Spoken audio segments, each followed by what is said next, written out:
Warning. The following program contains scenes which may offend some viewers. Others may experience mild discomfort, nagging backache, postnasal drip, and delirium, followed by rapid heartbeat, swelling of the nose, throat, and abdomen, and loss of facial hair. Repeated viewing of this tape may result in the loss of one's bodily functions, redistribution of facial features, premature baldness, and a difficulty in forming simple sentences. So, if you're seriously considering a rewarding, challenging career as a lawn ornament, this is the show for you.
Can I help you?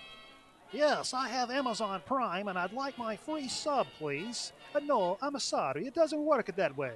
You take your Amazon Prime, you link your Twitch account, then you get one free subscription to your favorite Twitch channel, like a grown man record night. I like it at Mikey Bananas. He a funny guy and a good looking too. Jay, not so much. Oh, I understand. How about some free soup then? Link Amazon Prime to your Twitch account and subscribe to Grown Man Record Night for free. You gain access to sub badges and exclusive chat emotes. Subject to credit approval, avoid or prohibited by law. See Twitch broadcaster for complete details. Crunch Riff Supreme. I am drinking. I am rolling. Stop. Hi. Hi. Hi. Sorry. Oh, no. Oh, Japanese? No, Hi. no. Domarigato. I left the wide angle on. I know it's weird. Wide angle. So the Zonkman fits in it. Sure. What's up, skinny artist? Nate Bouchard. Shane Rockney. Some of the folks, no end. No Rock end? E. Huh? Rock E. No end. Yeah. he can cuss me out. Don't misrepresent. Wizard, Bill Box of Sound. Yeah. Thank you guys for hanging out with us. Introduction to Summer Special. Oh, Reginald. Nothing says summer like hockey playoffs. Correct. But yeah, this is the Memorial Day weekend. A little extra day off. We're going to be streaming Summer Rental on Sunday night like we do each and every year. Whew. I'm looking forward to it. What other than the summer rental? What do you got planned? You got some plans on Monday? Okay. Be doing some grilling. You gotta have some beers. Do some grilling. See, I don't like that on Monday. See, that becomes like Sunday, which is like Depression Day. Oh. When you're like, oh, I gotta get back to work tomorrow. Yeah. That's why I never understand. Like people that like have fun on Sunday, I don't understand it. Well, look at it this way: if you ever have to go back to work, then even Friday night and Saturday could suck. Yeah, because eventually you're going to have to go back to work. It's really, I'll tell you, 4 p.m. Sunday is when things really, the switch flips. Okay. Dude, I tell you, I'm a big fan of the show My So-Called Wife, and I used to be obsessed with Claire Danes. We won't get into that necessarily tonight. But there's a quote on that show. She says, like the little voiceover, her character, she says, There's something about the sound of the 60 Minutes watch that makes you want to kill yourself. Talks about like going back to school, and I was like, man, no truer words have ever been spoken in my entire fucking life. Hey man, time is an illusion, man. As you take a sip of your beverage, be sure and take time to commemorate this holiday for what it was meant. It's true. And that is prayer for those who gave all for this country. Correct. It's not about veterans. It's not about current people serving. It is about those who gave all. The dead ones, which are the ones that really put it on the line. And right as I'm reading that, I'm reading Aaron Griffin saying, put a wiener in your mouth. Sure. And right behind that, the very next comment is Shane saying, I'm getting girls pregnant this weekend. Whoa. I don't like that it didn't say my wife. It wasn't like I'm getting my wife pregnant, which is also weird, let's be honest. But it didn't even say that. Jesus. Well, he's not like, see, I forget how old his daughter is, but he's not going to be like one of those like dirty old guys that gets caught in a hot tub with one of his daughter's friends. Oh, Lord, I don't know. I wouldn't put it past him. Shane's a sketchy motherfucker. Maybe that would be if his name was Rockney and not Rocky. Correct. You can always switch to the other name if you got some indictments or whatever.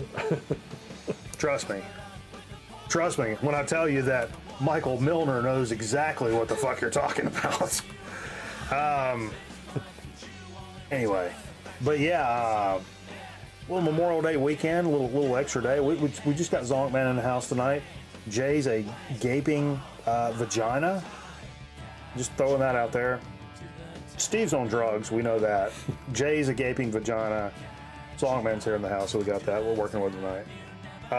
Glad I could make it. Try not Sure. to wuss out like last time and get docked. What was I saying? Oh yeah, Memorial Day. Memorial Day. So what did you do in the military? In the military? Yeah, you're a military guy. I wasn't. You didn't die because you're here now. I did not die. So it's not. This is I not. didn't This give one's not all. for you. This You is didn't not give, for me. No. This one's not for you. I make sure of it. Correct. In fact, I'm kind of that asshole guy. If you start like telling me Happy Memorial Day because I'm a veteran, I'm like, whoa. You do understand what this holiday means. You can't say happy. Yeah. Somber. I've noticed being in the advertising game that a lot less. It seems to me this year more than any, there's a lot less, and this could have to do with tariffs, I don't know, but there's a lot less businesses doing like Memorial Day sales. There used to be a really big time of the year. Furniture was always big time on Memorial Day. Appliances, like stuff like that, like big houseware stuff. But I've only seen one, because I do when I see it, I'm like, I'm not that guy, but when it's like, we're having the biggest sale of the year. Come on down to our Memorial Day sale down here at Bill and Ted's. Furniture extravaganza. Like, there's something really corny when you're like taking Memorial Day and make it like a big sale thing. Even me, I'm starting to realize like, I don't know. Capitalism at its finest. Dude, you can wait just like a couple of months, do it on 4th of July. You know what I mean? Right. And it's just, nobody would squawk at that. But we're celebrating. But it feels a little weird on Memorial Day now. Yeah. Who is fucking Aaron's fucking spamming the chat. He's a mod. We have to get another. Private Function released new album with goopy vinyl that smells like Gwyneth Paltrow's vagina. Jesus Christ. What are we doing? What are we 4 minutes into the show? What are we doing? I don't know. I feel like we should be ahead of this by now. Like, we've done this for a long time. We should all probably be a little further along than this. I thought this was to celebrate Memorex cassettes. Fuck. Why not both? Yeah. Yeah. Is it live or is it Memorex? Correct. So, no. Tell me about what you did in the military. Oh, what I did in the you have to get military? You can get as No, I do my job. Whatever you're comfortable with. You know. Career field. Yeah. Was jet engine mechanic. Okay, and that's how you kind of parlayed that into a job like outside of the military. Yeah, I guess eventually. I said I'd stay away from the airport, but of course you just get sucked into kind of what you know. from the jet intake that Yes. sucked in. I got it. Yeah. I got it. I'm following you. I'm picking up what you're putting down. Yeah, so so yes, there is a love for aviation here. Did you always like planes and shit growing up? No, I'd No? never flown until I flew to basic training. But like, did you like gawk at like fighter jets and No, like planes? Didn't know like, a damn thing. Really? Other than Bright Brothers. Because I love. I mean, from the time me and Cameron both. Like, if you would have asked us in like middle school, like. We're like, Top Gun had come out. Like, we wanted to be fighter pilots and naval aviators, like in Top Gun and all that shit. We like the Tomcat. We like the fucking F-15 Eagle. We like the Falcon, like shit like that. The heyday planes. But no, you weren't that guy. No, actually not. You ended up doing it, and we ended up not doing anything close to that. I've been high as one of them F-16 Falcons. I tell you what, down over there, boy. No, never mind. No, I ran into this guy. This guy I used to work with. He doesn't work up there anymore. And I knew he'd worked in the military and stuff. And he was telling me about one of the weirdest altercations I had. Like, somebody asked him, "What's the difference between a terrorist training camp and a school?" And he said, "I don't know, man. I just fly the fucking drone."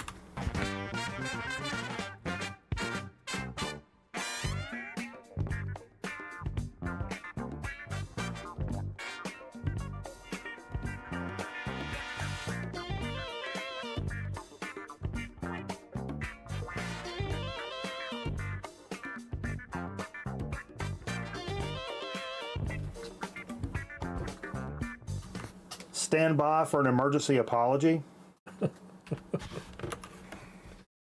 No, man. The only thing I was going to say about that's the joke is all fine and well and everything. What I didn't like about it is the drone part. Sure. I'm all about, real killing. I'm anti-technology, says the guy on the YouTube video. Anyway. You like real killing. Yes, and that's another thing. Combat. And well, it's almost. One of the aircraft that I worked on a squadron was the B-52, man, the baby killer. Well, you know what's so crazy? I don't want to go into this geeked out on the military and the airplanes too much, but that aircraft still flies today because they can't build anything today that will do that mission. Wow. That motherfucker will fly so low and carpet bomb motherfuckers to oblivion and look like it's going to fall out of the sky. It's going so slow. And the payload is so Sounds like me running heavy. a mile in middle school. Am I right? We're having a good time here, right? We're celebrating Memorial Day. So if it wasn't Happy Memorial Day, everybody. for those who gave all. Anyway, okay, I'm not going to say no more about the B-52 baby killer. No, yeah, let's get back into the baby killing.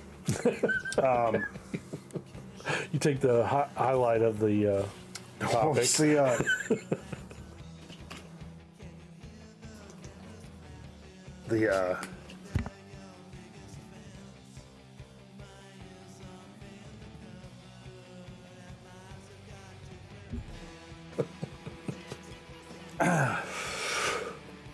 Yeah.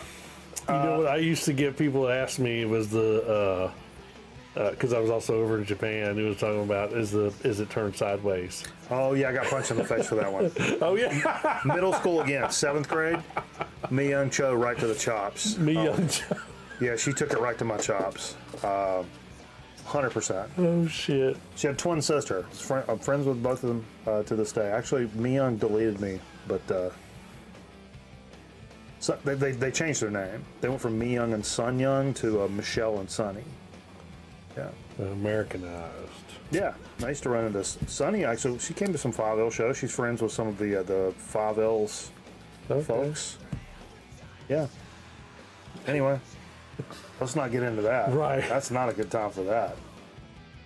Oh yeah, Aaron said he had to take his dad to the VA. What do you got to go fund me, Aaron? What are we doing here? AFib scare. There was a guy in there with Tourette's, and ever so often would yell out "son of a bitch." Eventful 6 hours in the ER. Holy shit, that's fucking. When you're on edge anyway, and then you know, like, randomly somebody's gonna yell "son of a bitch" at the top of their lungs at any point. That's terrifying. I hope your dad's all right, or as good as he wants to be anyway. Fucking A. Yeah, I got a rash. So yeah, I had one of the. This is one of those rare opportunities. We had a pretty decent show lined up. I'm kind of downplaying it because this is going to be a pretty big show here. This is one of my favorite shows of the year, and people don't remember that. Not only is it the kickoff for summer, but if there is one day of the year that I have to go buy records. I've been pretty slack about going to record stores like I was 10 years ago. Right. Just because I'm just not buying like that. But there's something about it. There's something about a Friday before Memorial Day. Everything just falls in place. And today, things kind of did that. And they still are. To my credit, to our credit, to y'all's credit. They still are. Because started out, I had a little shoot ski in the morning. And handled my business in a couple of hours. And then, like, hey, I got a record on hold at a Hippo Records right up there in Winston-Salem. As Fred used to say, if you play it, say it. Hippo Records in Winston-Salem. Right. So I was like, this is going to be perfect. So I cut over there like after the shoot. And not only did I pick up the record I had on hold, but I picked up a couple of records that I've been really, really wanting to add to my collection that I've just been kind of slack about. And it's just, I was like, yeah. And I actually come out of the record store like feeling pretty good about it. Went back to the office. Not shit dick going on. I dropped in my footage. I'm sitting around messing around. Call of Duty League comes on. Optic wins today. Hashtag green wall. Hashtag brick by brick. COD. Yeah, so it was everything kind of just worked out. Like records. Oh yeah, had a nice lunch. Optic won. And then I got to cut out of there like early. And I'm talking like 2:30, 3 o'clock early. Yeah, you beat me out of work today. Felt pretty good. Came home like nice and early. I've just been goofing around. Cleaned up a little bit. Played some guitar. Watched some Call of Duty. Loaded the show in. Now we've been having a good time playing some summer records. I got some digs of the week in a bag. Zonkman comes with one super dig of the week stuff from, a lot of it's from Noble Records. Yeah. The whole thing. It was from, Or in Lunchbox. I think I barely, yeah. Because the last time I was here, I said, oh yeah, by the way, I'm going to do a meetup deal with down in Charlotte tomorrow. Yeah, nice cool weather today. Yeah, it was a good. Everything was perfect, man. Everything was perfect. Actually, me and Jay were supposed to play a little golf this afternoon, but I was honestly, once I realized like Optic were going to be playing about 4:30, and I was like, this is a major. I know nobody cares, but it's DreamHack. It's a live major, and I'm like, no, I'm locking in. I'm watching Optic on a Friday afternoon. Oh, okay. Oh yeah, and it turned out good. Perfect Friday. I can't say that very often. Almost literally nothing ever is perfect anymore, but this was a perfect little Friday.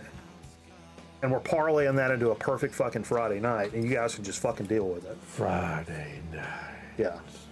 It was great. Grown man recognized. To that point, it is Memorial Day. We did mention that. And the tradition is every fucking Sunday night of Memorial Day weekend, we watch the official kickoff of summer. Actually, we kind of start the official kickoff tonight by playing some summer records. I got my fucking shirt on. Fuck, I painted my goddamn toenails. Oh shit, you gotta show that better than that. Get the camera on there. Okay. My toenails are purple. That's like fucking Jimi Hendrix fucking purple right there. Dude, don't hurt yourself. Oh, look at that. Yeah. All of you guys can do that. Shit. Anyway, got the summer vibe going on. We're going to watch Summer Rental on Sunday night over on Twitch. That is the official kickoff of summer from this point forward. I don't mean to be like a Debbie Downer, but summer don't start. The first day of summer is not for like a fucking month. No. This is the start of summer. This is the official start of summer. Kids are getting out of school. Like, people are starting to plan beach trips. The garb changes. Even if you're a jean guy, you've done busted out the shorts. It's about that fucking time, you know. Yeah, buzzkill zonk. Ladies and gentlemen, Captain Calendar over here. Am I the only one that gives a fuck about the rules? Sergeant Solstice. Thongs? What the fuck? We talking about that thong song? Thongs. Thong, da, thong, thong, thong. No, we're talking about the Caius Thong song, man. Oh, yeah. My hair is real long. Real long. He's Captain Caveman? Who's Captain Caveman? Okay. Yeah, man, I'm down with whatever, man. I had a different guy who was like a self-proclaimed Captain Caveman at work, but... You know, so yeah, dude, that's set your fucking calendars. Sunday night, fuck your family's cookout. That shit sucks. Be honest with yourself. Enough's enough. That sucks. Your nieces and nephews are stupid. You don't like being around them. You like us. Come watch Summer Rental with us. The Zonk Man is going to make the commitment now. Let's do it. Sunday night stream, Summer Rental. Be there. Scotty said he's banning anybody that's not there. If you're in the Record Night community and you're not there on Sunday night, Scotty may get out that fucking ban hammer. Oh, shit. Can I smoke some ribs, though? Surely. We should do a You little can smoke something. Shirley if you want. Speaking of something. I'm cooking out on Monday anyway, so. Oh, God. Hate that. I used to have to go to a cookout. Finn's mom would be like, hey, we're doing like hot dogs. My parents did it too. But it'd be like, oh, we're having hot dogs and hamburgers like Monday afternoon at 2 o'clock. I'd be over there in that fucking wicker chair. Fuck, I got like 4 shoots tomorrow. Like, already fucking feeling it. I'm that guy. But anyway, something else I realized, like, you know, talking about Memorial Day, and I want to confirm here because I'm about 37% retarded. Obviously, because I was looking up calendar and I just pulled up the calculator. So obviously, maybe I got in the wrong line. Yeah. You know something I realized? Independence Day. Some folks know it as 4th of July. Yeah. Oh, whoa. How about some more police teeth? What? What's that got to do with the 4th of July? No. I just got I'm trying to keep the music going here. Oh. I'm trying some different stuff for music tonight. Anyway, 4th of July. It's a fucking Friday night. It's a fucking Friday. It's a Friday night. Did anybody else realize that? Yes. Ding, ding, ding. You knew that already? I didn't know what we're going to do. We're going to bring fireworks in the studio? Actually, I've got some, in a way, I've got something that I think is just as good, if not better than fireworks, and I'm here to throw down that gauntlet here tonight. I'm throwing an official challenge down to Aaron fucking Griffin. 4th of July night, hot dog eating contest, this studio live on the air. That guy talks about hot dogs. He talks about hot dogs a lot. But he's all talk, buddy. He's all talk. 4th of July 24-hour stream? That could be tough. I could rip him like that fat kid in Meatballs. Whoa. Are you talking about buttholes and stuff? That's like... I'm talking about the hot dog eating contest. Whoa. What does that mean? I fleshed this out with my mom. I was like, oh, yeah. I was like, it's like, oh, shit, record night's going to be on a Friday. She's like, you ought to do something crazy. Like, and she started, like, naming stuff off, and I was like, yo, we should... Shane says I can eat 7 in 10 minutes. Oh, shit. Okay, well... Yeah. This is what I was initially like. 'Cause I think if we sit here and like dog them, that could get gross and people could get sick and stuff. But what if we said like every segment, that's a dog? You know, intro, dog. News of the week, dog. What we played, dog. Without the bun, right? Whatever you like. Yeah. I mean, you should be with the bun. I mean, I don't want to call nobody out, but like, it ain't got to be mustard, chili, slaw, and onions. You can kiss it with mustard and just be done with it. But I'm saying like a dog a segment. But if other people want to get up with it, we could do it like with a little like StreamYard thing or something. Like everybody's on cam, everybody eats a dog, so there's proof. Aaron's got to have motivation. He's looking for a trophy or A something. trophy. I mean, yeah, sure, we'll get a trophy. Yeah. I get a trophy. Get a trophy for the 2025 Grown Man Record Night Hot Dog Eating Contest in about 2033. That's when it'll show. I was just going to give him Jay's 2005 Most Disappointing Son trophy that he has.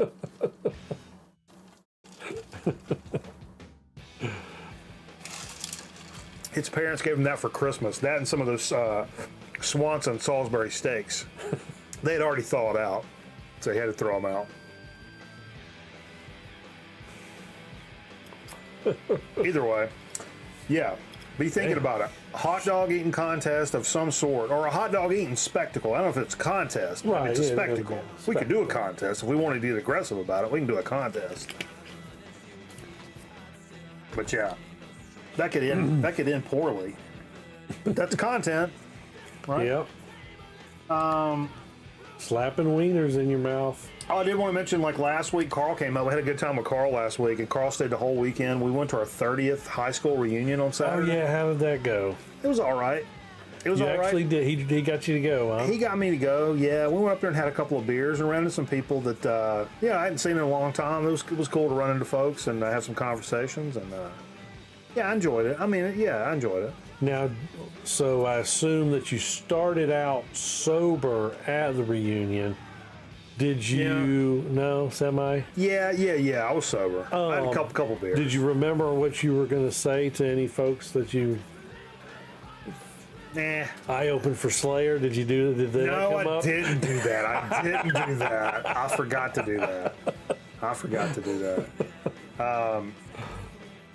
But no, it was cool. It was funny because I had noticed the people that were the most interested, which is interesting to me, was like, it wasn't like necessarily like the smarty pants kids.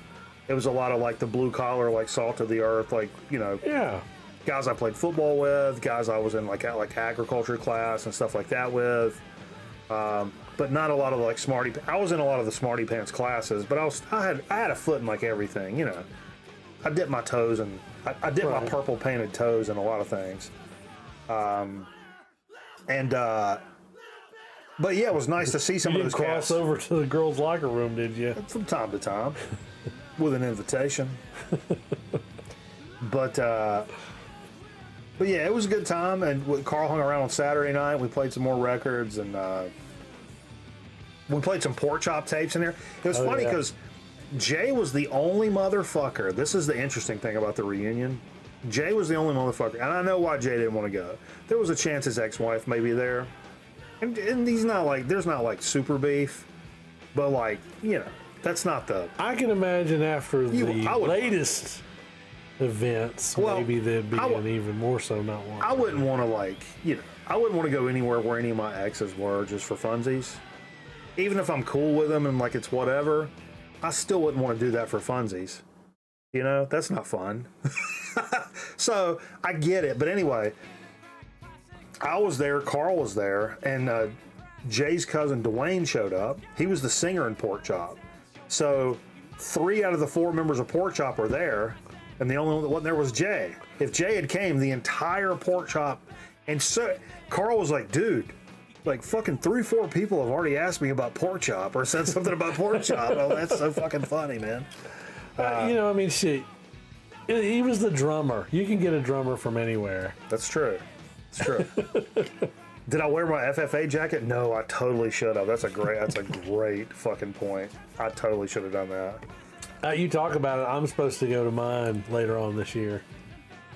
I don't know if I'm going or not yet. Yeah, I'm not always super interested in that. But once I started talking to people, I was like, man, that's pretty cool. Because you're like 20 years, like, I'm still moving and grooving. I'm like, nah, I don't give a fuck about those motherfuckers. And then, like, when you start to get to, like, 30, it's like, yeah, I'd be cool. Even people, I was like, I don't hang out with people like that, but, like, it'd be nice to have a beer and talk about nonsense for 10 minutes. Right. Plus, our boy Horny was there.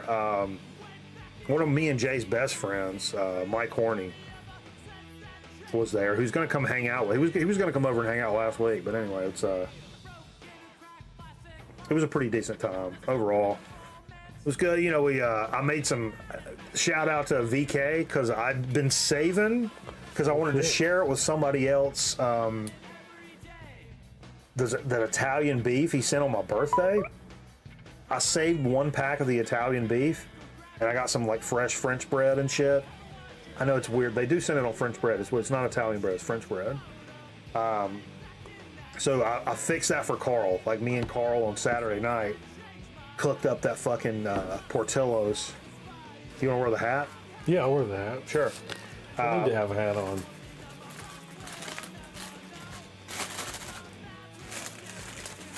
Yeah. Cooked up the Portillo's Italian beef, and Carl was blown away. He was like, dude. This hat smells like beef. Hell yeah. What up, Thump Finger? How you doing, brother? Thump Finger. Bow, bow, bow, bow, bow, bow.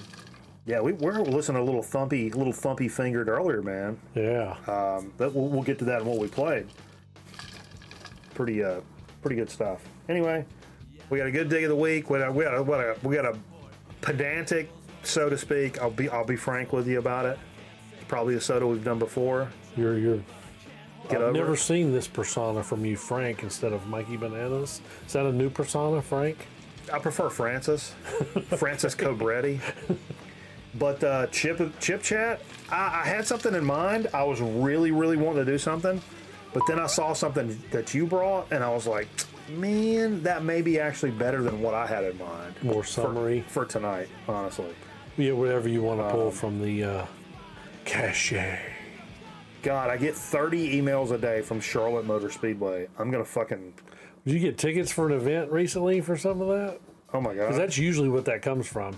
If you buy tickets to an event, you won't get that for at least a year and a half. Oh, let's hold the phone here. I'd say 18 months. You're going to get solicitation. Hold the phone. There's a. Don't squeeze it too hard. Look at this. This just come in today. Why is this so zoomed in? Whoa. Jesus Christ. Look at that Oh, there's picture my of cousin Jerry. complaining about how nobody loves her. That gets old.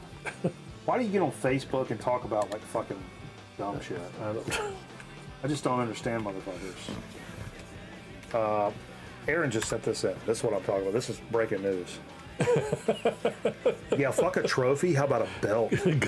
Right. Hey, you're wrestling weenies, man. I've been known to wrestle a few weenies. We can make this a thing. I'm telling you. Oh yeah, Carl's in here. It would be $2.99 chump change. Envelope, what's up? Zonkman hates you so much, Carl, that he decided not to come last week. He said Carl smells so bad. That's a farce. Carl knows that. Sorry I missed you, brother.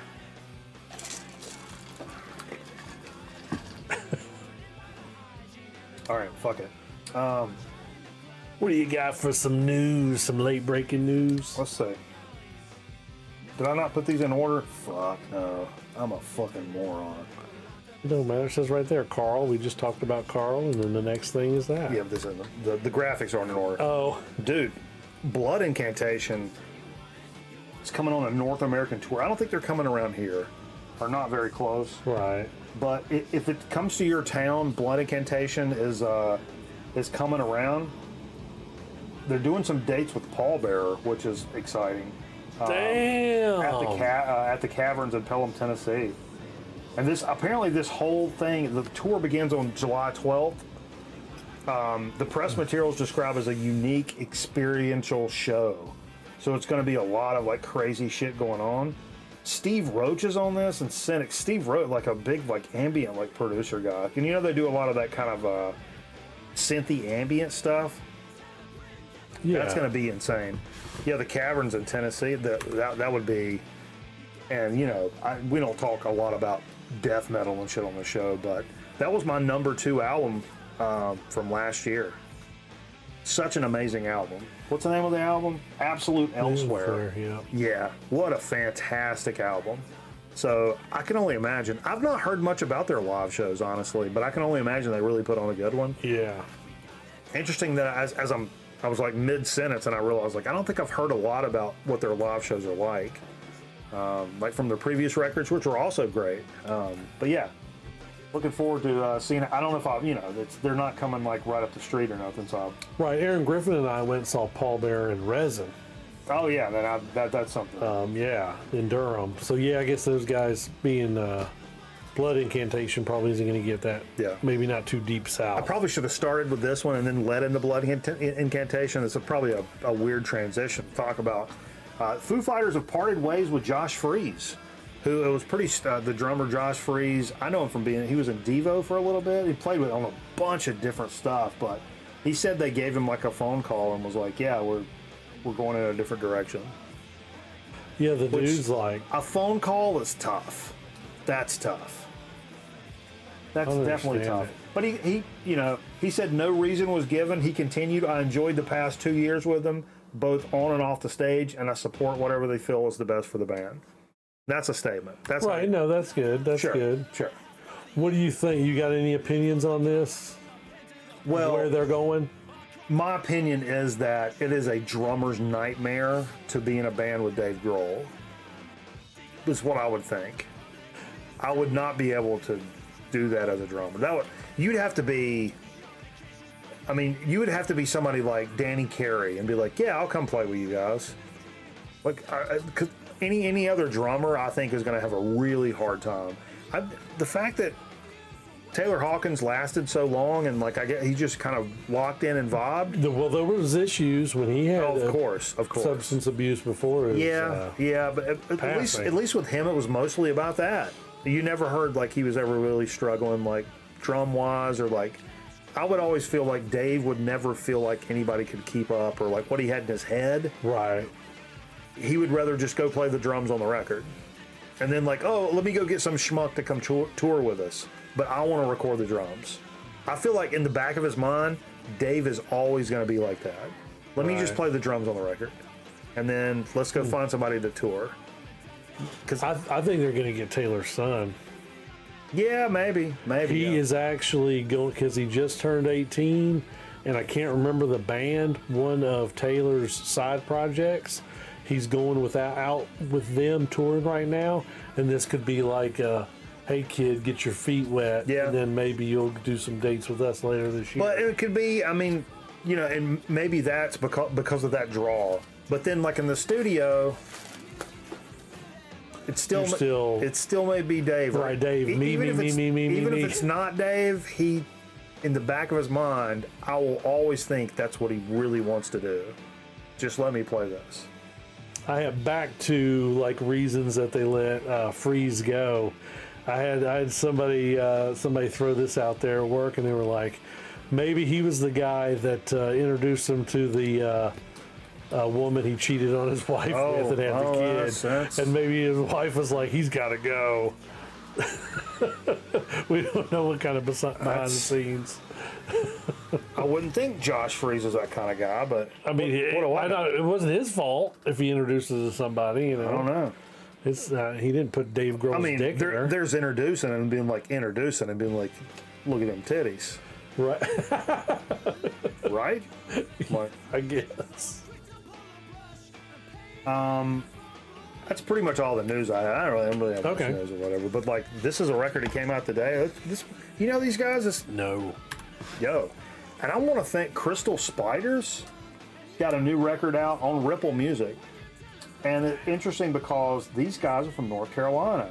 Get the hell out. So yeah, it says, riding the tides of doom-laden riffs and intoxicating grooves, Crystal Spiders return with their highly anticipated third album, Metanonia, on Ripple Music, known for their blend of heavy metal and psychedelic landscapes.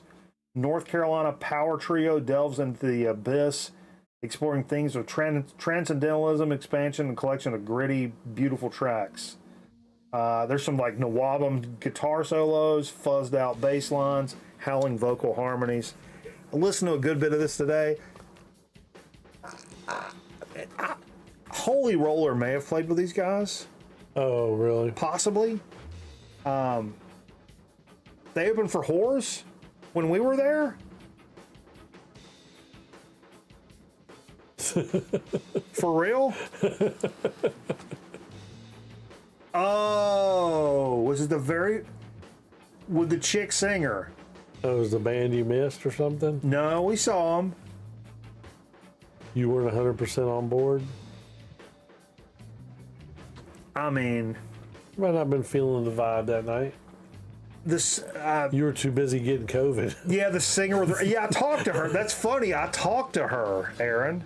I talked to her outside. That's funny. Yeah, she was pretty hot. But yeah, this cover of this album was good. Oh, yeah, somebody great. like you should check it out, see if you like it. Yeah, man. I don't know if I'm on board Dude, with North this. Carolina could be like the new vein of all the stoner There's stuff. some good stoner coming stuff. out. There's Yeah. always been some good stoner stuff from North Carolina. Yeah. It's pretty impressive. Did you ask what that ass do though? I said, hey, good set, bitch. Yeah, but if you ever opened up for Slayer, I may have said that. It's possible. There may have been some drugs involved. But yeah, they were all right. But and when I listened to this record, this brand new came out today. Yeah. Am I rushing out to grab it? No. 100% not. is it doomier than spacey? Because the cover looks real spacey. I like that. It's spacey and there's some good riffs in there. I think it's the vocals. It's some female vocals that I don't really like. Oh, really? That turns you off? Dude, I love like Blood Ceremony, Wind Hand. I love Wind Hand, that. Acid King, of Yeah, course. Acid but King. There ain't nothing wrong with female King vocals. Woman, which I got from Davis, Davis. Chat pile reference. Anybody get the chat pile reference? Chat pile. But anyway, it's yeah, I don't know. And there's boobies on the cover too. Correct. Correct. This is an absolute fucking wild card right here. Consuelo. Where's Bueno? that? I saw that. Why is this not even centered? Jesus Christ. Packy Man. Another place. It's on ATO Records or ATO Records. I guess it's ATO. I don't know. Guy's been making over 4 records. Patchy Man, Pocky Man. I don't know how you would say this. Yeah, I don't know. Proven himself as a dedicated craftsman working in the lineage of dub reggae, and that's what grabbed my attention. I love some dub. While mastering the methodology of masters like King Tubby and Scientist, also grabbed my attention. Using vintage gear, also grabbed my attention. Constructing glorious walls of sound to developing an intuitive understanding of the power of repetition. And I'm telling you, there's a lot of repetition on this, but it's some good. I mean, is it like King Tubby? Like, is it that good a dub? No. But he's doing some stuff. He's doing some stuff. If you like that kind of stuff, really drony, vibey, like dub kind of stuff, for somebody that's putting out records nowadays, something worth checking out for sure. Pocky Man, Patchy Man. How would you say that? Pachyman. Pocky Man? Looks like Pocky Man. I do the Pocky, I like the cover. the K because of like Pac-Man. Sure. That's the first thing I thought, especially with that Packy old ass Man? monitor. And he's got like I love that fucking, between two ferns yeah. on the cover. I don't know what's up with that. Looks very retro 80s faux show. See, I'm trying to find this one now. No, That no, fuck. Oh yeah, came out today. We talked about it before. New Stereo Lab record, instant holograms on metal film. It's the 11th album by Stereolab, and I fucking love these guys. Cameraman it's probably his favorite band. It's got to be Cameraman's favorite band.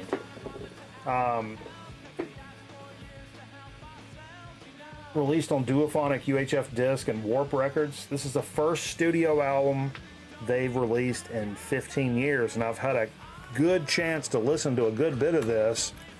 Wink, wink. Thank you, Record Nut community. We're not naming names here, but I've had a good opportunity to listen to this, we'll say. Okay. If you like Stereolab, it's a fucking Stereolab record. It's great.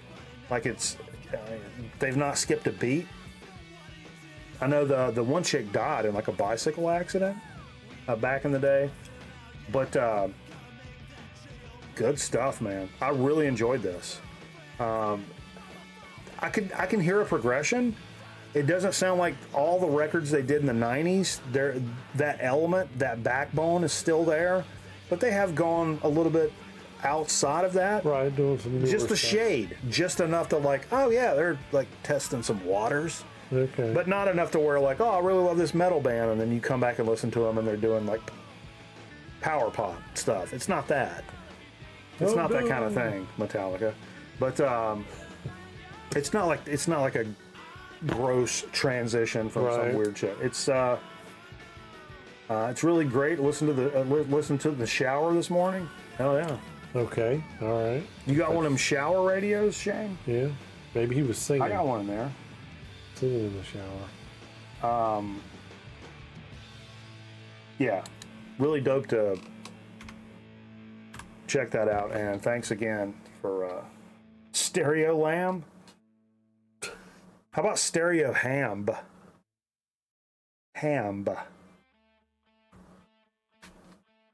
You're buying Stereo Zimbabwe. You're buying ham and knowing I lost my job? No, you're buying lamb and you know I lost my job? It's ham.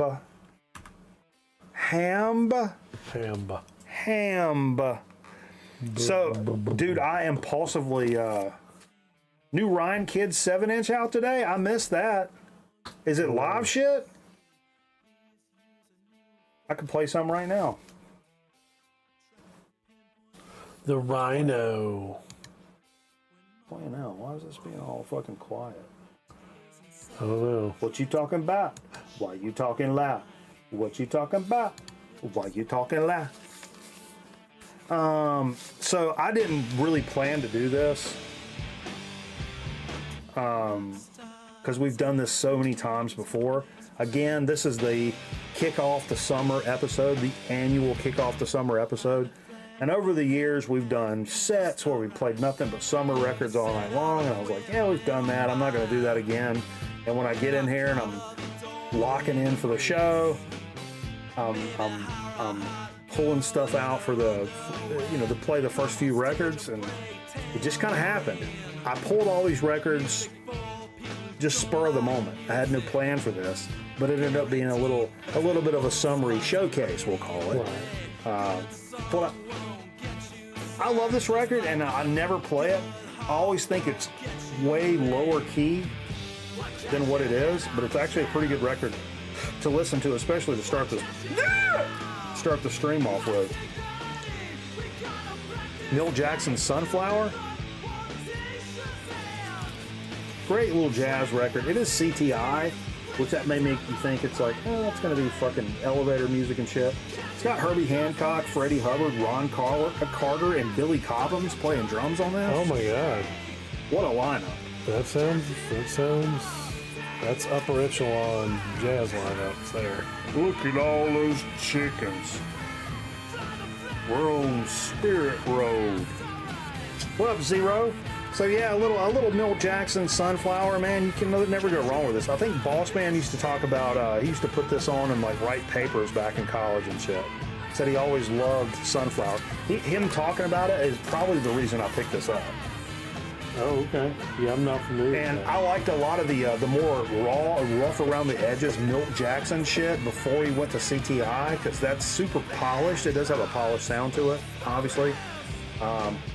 But still, I thought it was real vibey as fuck for a record to start off with. You gotta get that jazz record out there. Speaking of Carl, little Ocean Drive. Ocean Drive, you're giving up the boat. Some of the best compilations going. This is thought I brought my readers in here. I did get another pair of readers. This is a 2 record. I think this is the very first one. Yeah, Volume 1. It says Volume 1. Ocean Drive Volume 1. So this is off of a Warner. It's a small Warner imprint out of Raleigh, North Carolina, called Beach Beat Records, I'm pretty sure. Huh. Yeah, Beach Beat Records. So if you see, it's got the Warner symbol, but it says Beach Beat Records right after it. And it's a lot of that Carolina beach music, real beach music. Real beach music is Carolina beach music. But not Beach Boys. Well, and it doesn't go all the way that way because there's, we listened to side 4 tonight, which has Soul Man by Sam and Dave. Mama, He Treats Your Daughter Mean by Ruth Brown. It's got the Tighten Up by Archie Bell and Drells. One Mint and Julep by the Clovers. Waking Up on a One-Way Street by Willie T. And I've got Sand in My Shoes, the Drifters. So it's not 100% Carolina beach music. It's not like Embers, the Tams, General Johnson. It's not all that kind of shit, but it's got a lot of like just 60 soul vibe on it. Good stuff though. It's a classic. I have like 4 of those, I think. Oh wow! Like 4 of those. They're fantastic compilations that you can get for a pretty good price. Typically, those are all like dollar bin compilations back in the day. Yeah. But incredible like soul kind of stuff on there. And like it's really cool that it's they kind of licensed it to Beach Beat like Warner did to kind of let them handle like what a compilation for like Carolina Beach should sound like, you know. Larry Crockett from WKIX Raleigh. There we go. Again, so that was kind of summer vibey. I pulled out Fu Manchu's California Crossings demos, which has the it's got the beach and the surfboard and all that. It's got the California Crossing is the title track is my jam off of this. I love this. So it had that fucking summer vibe to it. Some of these were not super overt. Like I said, we've done this type of set plenty of times before, so there was no real. I had no intention of beating a dead horse of the same kind of sets we've done before. So whatever. I did. You said it before, but I did pull out some Beach Boys. Oh. But not the standard Beach Boys that a lot of people know. This is actually a twofer. I got in a trade with Jay a long time ago. This has Friends on one side and Smiley Smile on the other. Oh, it's a two album set. Yeah, twofer. And so I played side 2 of Smile, and these are my 2 favorite. I think these are my 2 favorite Beach Boys records, Smiley Smile and Friends, and then I like Pet Sounds, honestly. Okay. And the stuff we played tonight was not a lot of the super harmonized, like stereotypical Beach Boys kind of stuff. Right. These are different records. Really weirdo kind of stuff. Right. Really psychedelic, kind of out there kind of stuff. I mean, it's not 13 floor elevators, but it's like for the Beach Boys, it is. Yeah, sure. Yeah, it's not Little Surfer Girl. Right. Kind of stuff, which I love that too. I love that too, like in a different kind of way. Yeah, I mean, I don't mean to like dog out the Beach Boys. No. I got a shit ton of Beach Boys records. I love the Beach Boys, but like some of that stuff is. I get why some people will be like, all right. I'll come back in a few minutes. Yeah, those, I guess after they did the Pet Sounds thing, they were like gonna experiment and do other weird stuff, and that was those records after that. Man, I'll put it up there. Like I think when the Beach Boys got weird, that was just as interesting as like when like the Beatles got weird. There are other bands like that started like really experimenting and getting kind of out there. Like I think the Beach Boys did that incredibly well. And it's a shame that a lot of people they don't know the Beach Boys for that sound. They only know those beach hits. Yeah, but more fun for us. This is a little. This is an old school record night classic. Not pulling around a long time. I was looking for a funk record. I was like, man, what's something that's like summery? And I just started flipping through my funk records, and right as my stack split open, this was like what was sticking out. And I'm like, oh shit, bet. Sun. Sun. I mean, it's really not summer themed, but the name of the band is Sun. So I was like, sure. This is what's that called? Sun, Force of Nature. Yeah. Look at these guys. I mean, this cover is something. And we played side one of this, and actually we played 2 or 3 songs off the rip, which are some of the funkiest fucking tracks you could possibly get a hold of. And there was, at the end of side one, 2 small tracks that were slow jam city. That were still vibey, but I'm just like, nah. But we gotta dump off of that. This still got us probably 12 minutes worth of just the dirtiest fucking funk. Oh, child. You can imagine. I don't know what year this is from. I can try to. Yeah, you can look if you want. You think it's like a 77, like a late 70s? It is. I would. A lot of nice. The slap bass on this is incredible. It's got to be later than that. There's a barcode. And I was thinking like, that's what, because the font would tell you that, okay, this is when funk really started kind of blending in with that disco vibe here and there. It was right walking that line, but if you put that on, that's funk city all day long. 100%. There's 79 postcards on here, but I don't see a year. That's all right. Brian Wilson was really messed up. Yeah. But then I was like, wouldn't it be funny? Because I was like, okay, now it's time. I was like, I'm ready to hear some like crazy shit. But I'm like, that's funny. Their name's Sun. Wouldn't it be funny to listen to the other Sun right after it? And I know we played that record store day Sun that I have that's on that white vinyl. Yeah, fairly recently. Let's go back to the other Sun real quick. 1981. Okay, now back to Sun. Not to be confused with Sun O. Sun O is not the name. Don't pronounce the O. That is the actual sun burning brightly. This is, I think it's called Terrestrials. This is Sun and Ulver doing a collaboration. They do a lot of collaborations. Usually those are great records too. Yeah. Now, this would normally be something that I would play after hours, because it's like, it doesn't even really have the see if you can see a year on that. It doesn't even really have that. Typically, Sun is guitar feedback. 2012, that sounds about right.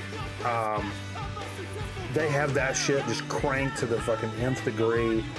And the feedback and the way they manipulate the feedback, it just creates this incredible metally, drony vibe to it.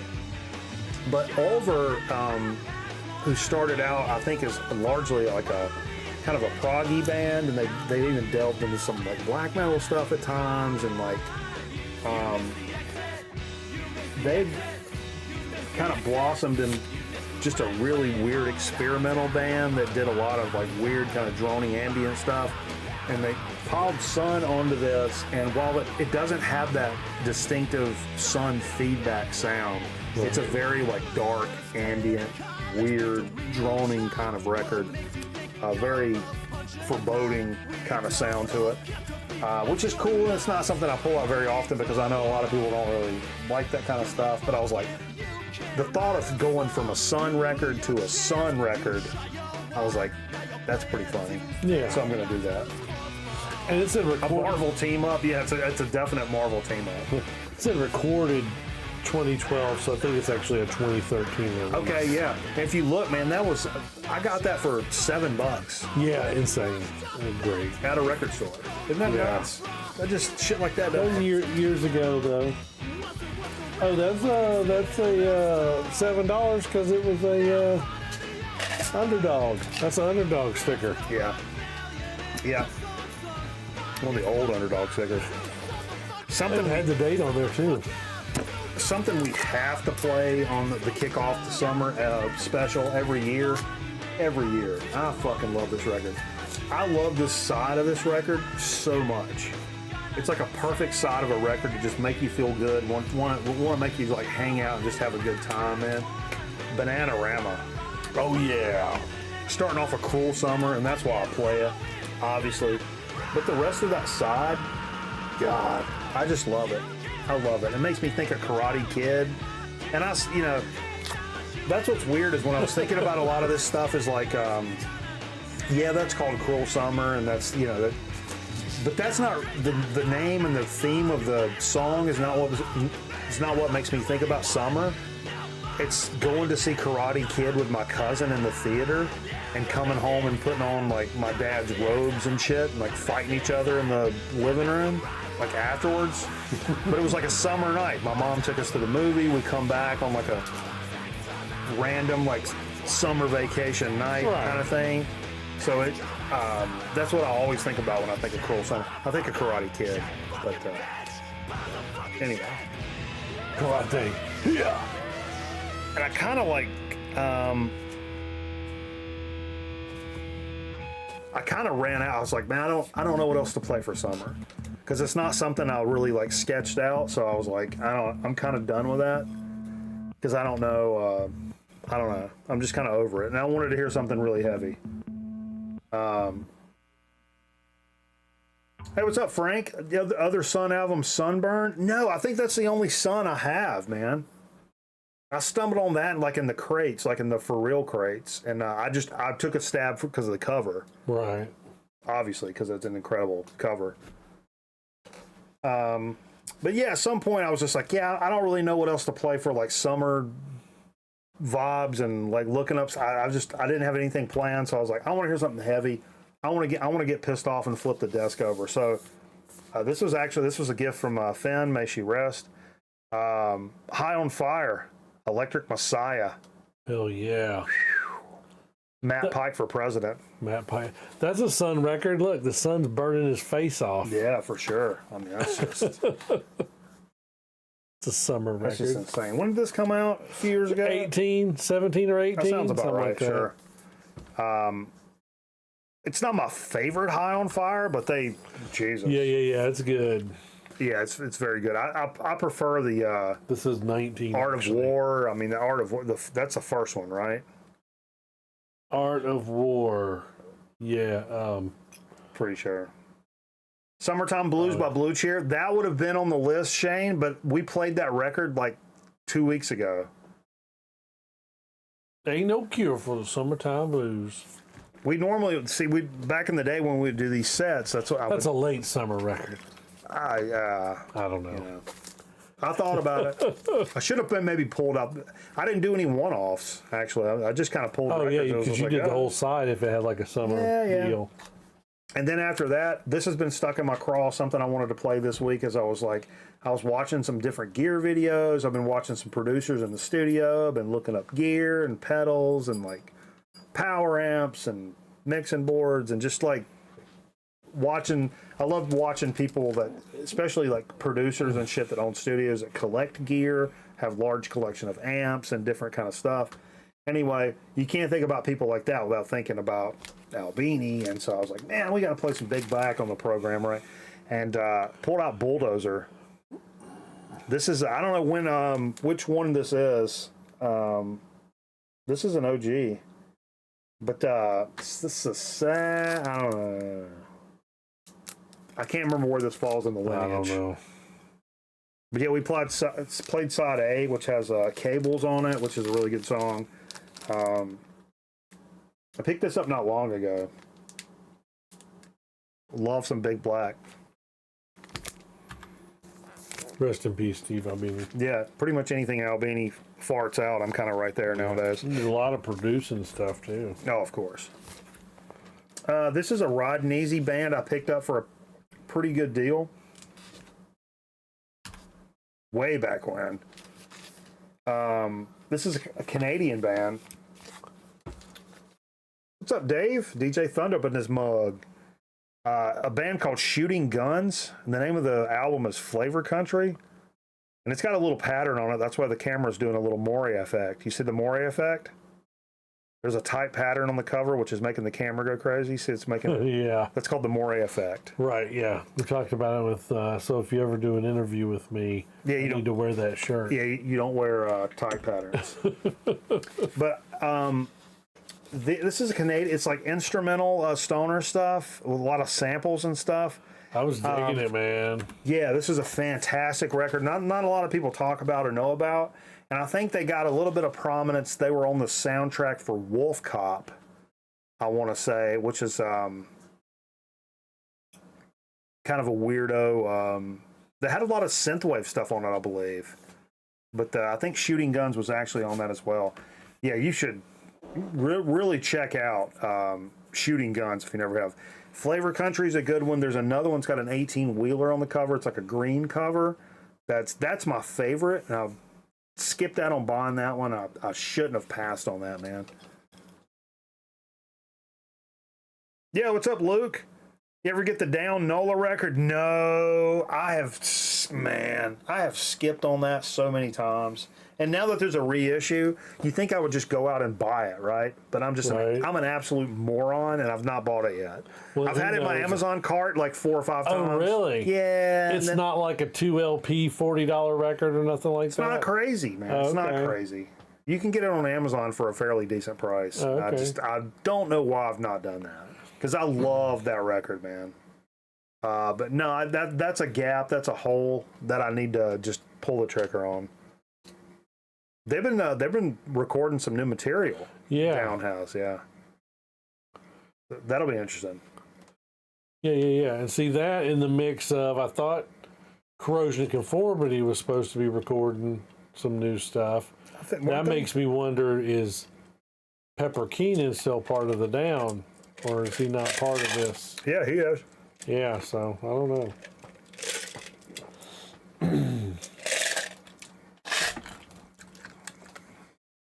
Yeah, good stuff, man. What's going on? What's going on down there in Georgia for Memorial Day? You got big plans for the weekend, man? Who's doing something crazy? Big cookouts? Who's got the craziest thing on the cookout list for this weekend? That's what I want to know. Somebody doing a brisket? Something 12, 14 hours, kind of long, you know. That's a whole lot of beer drinking right there. Well, it can be. Got to start early.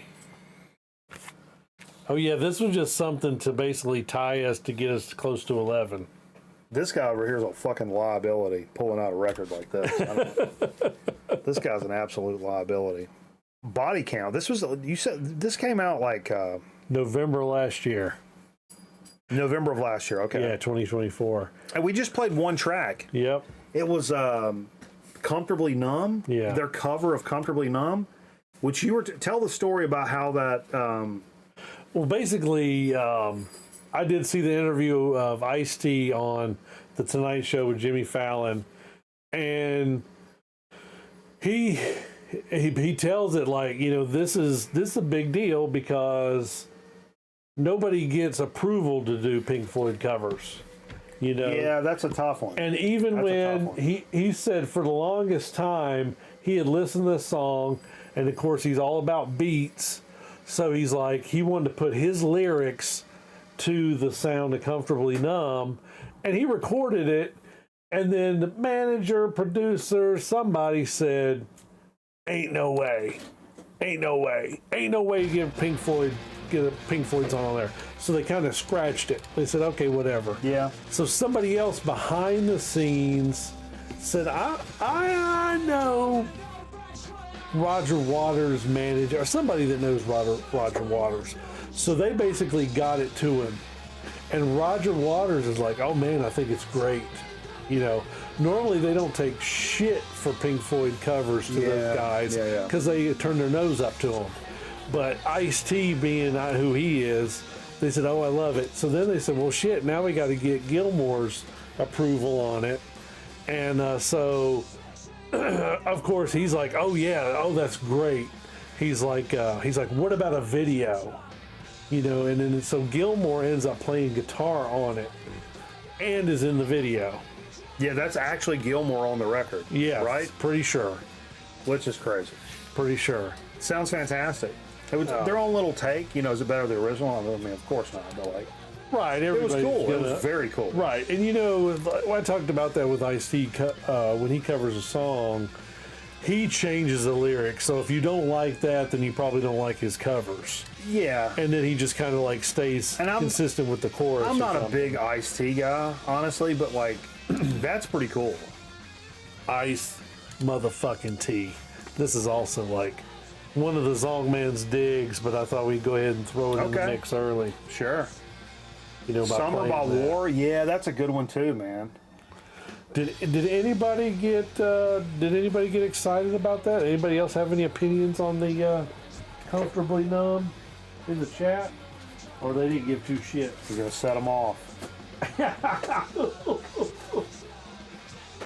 You think iced tea, like iced tea or sweet tea? I think Sweet Tea likes iced tea.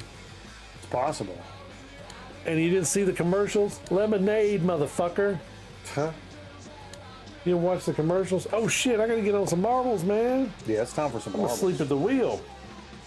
Let's get ready to do this.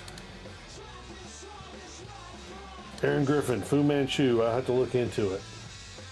September's when the I do want to go, Zongman dude. reunion is supposed to be. Melvin's and Red Cross are coming. I really want to go to that, like, Oh. for real.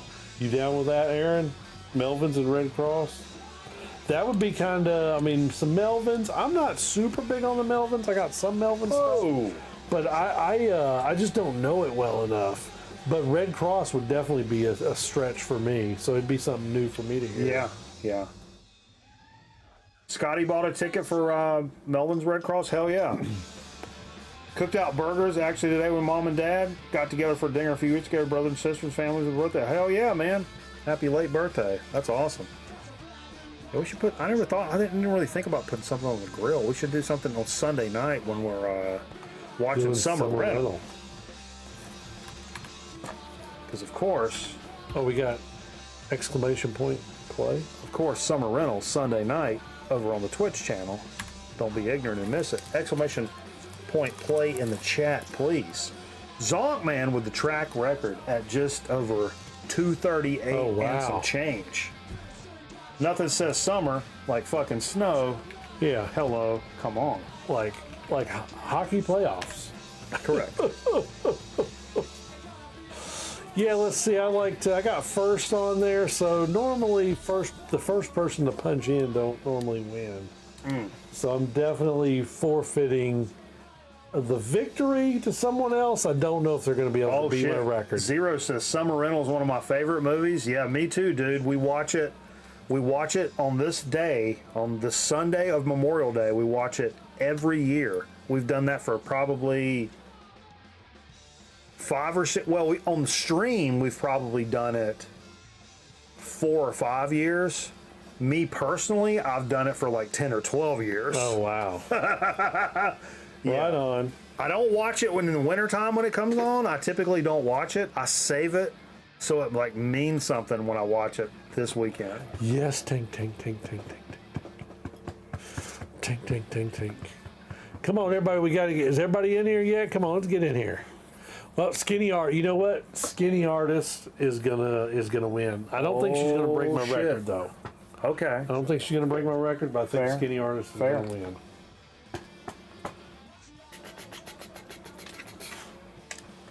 You know the work is done during the middle of the week, so Correct. she's been doing that recently. She's been putting up a lot of good statistics. Friday nights are one in the weight rooms on, man. Yeah, It's about believing and achieving. Believing and achieving. believing in achieving. I am supposed to be here. Willing to pay the price. Those are both. Sacrifice. Both of those were for my football team in high school.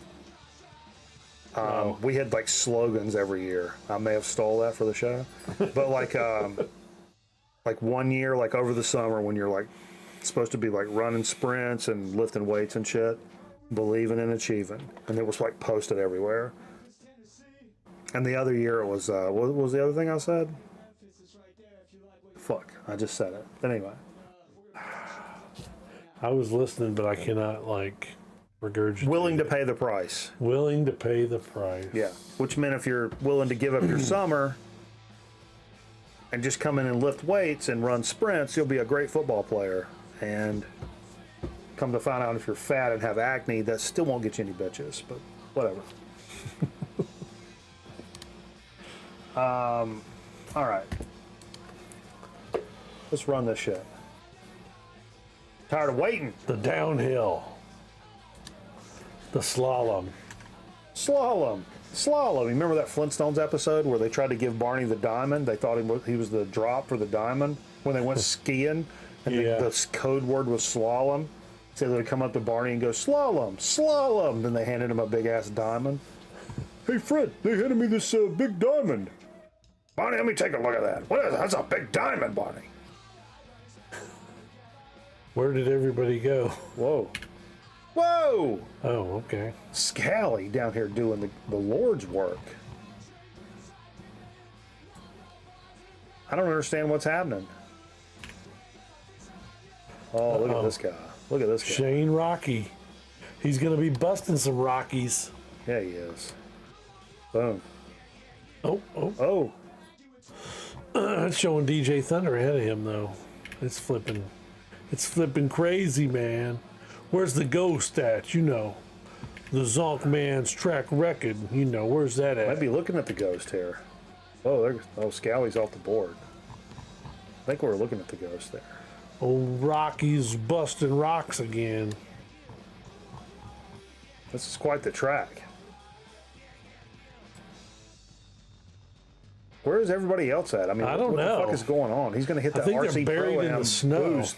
That's that RC Pro-Am boost right there. Yeah, I think they're buried in the snow. You talking about cocaine? Yeah, get down on the ground. Snort cocaine and go insane. Restream bot, yeah. That's DJ Thunder right there. We got the Wiz down here. Trying to make power moves with shower shoes, but I don't know if he's got the... The Wiz is ahead. I don't know if he's got the minutia.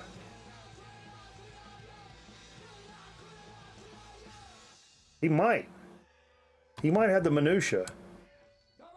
Is anybody close? There's a whirlwind up here. Somebody could be going straight down the middle. Oh, this is going to be the telltale something. Whether he makes it through this unscathed or not. Oh yeah, there we go. That's nice. That's nice. He's got a good time for the split. If he doesn't get held up right here, this is a good time for the split. Boom. Oh no. Boom. This is what happens. Oh no. Oh no, baby. Oh no. Oh no, baby. DJ Thunder's right there. Wait, where's the Wiz at? Oh yeah, Thunder's right there. He's still there. Somebody's got to bust that rock. Look at them. They're all there. Oh no. I believe the ghost is gone. I think Nesvet took the other route.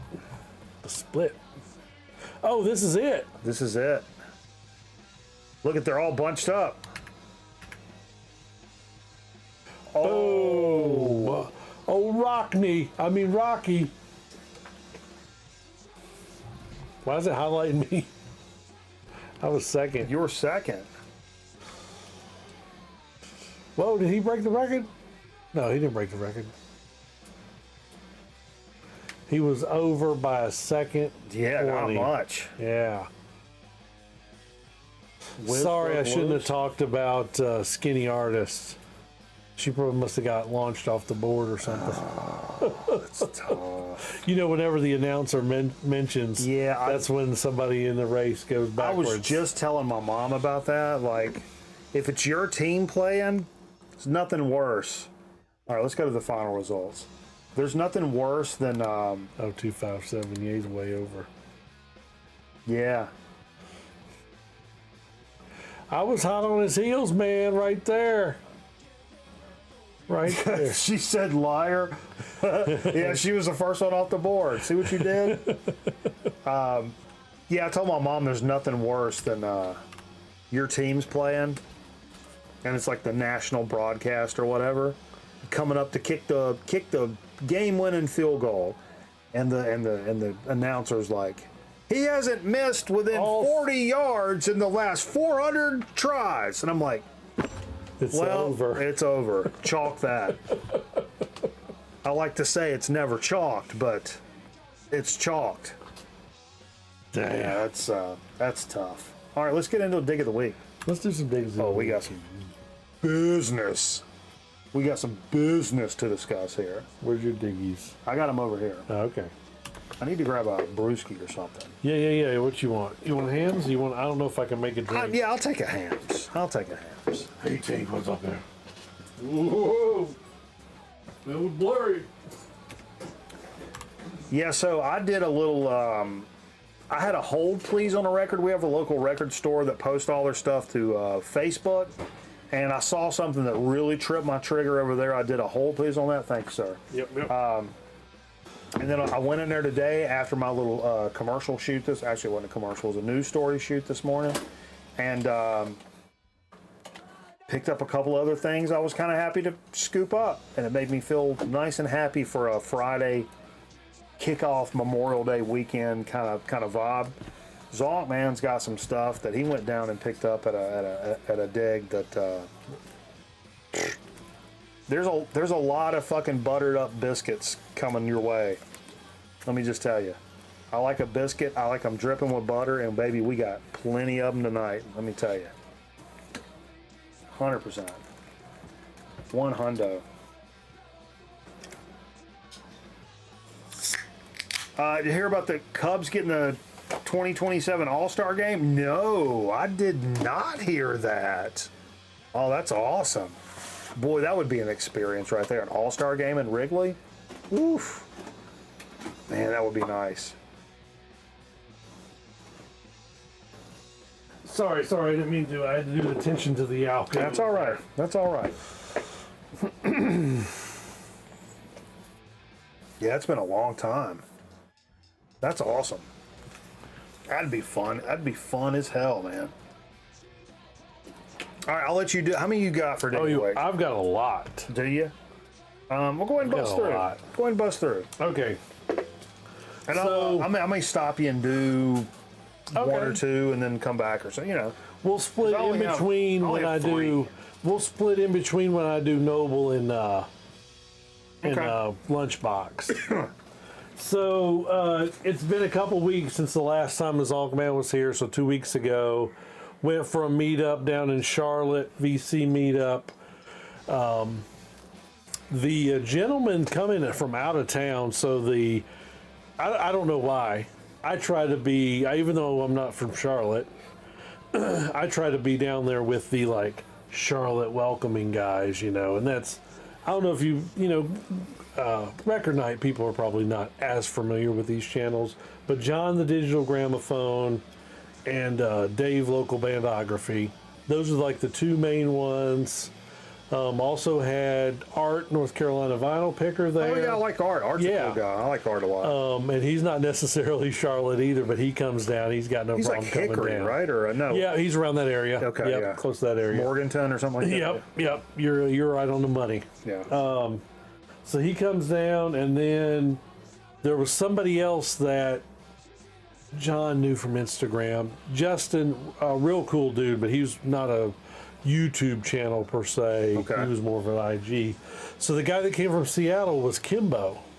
Okay. From Mazzy's channel. Yeah, I know him from he had his own channel for a little while. Yeah. But he hadn't done a video in like 4 or 5 years. Yeah, I remember Kimbo. So Kimbo was coming. And John's the one that put all this stuff together. So he's just like, hey, you want to come down, you know, and kind of, yeah.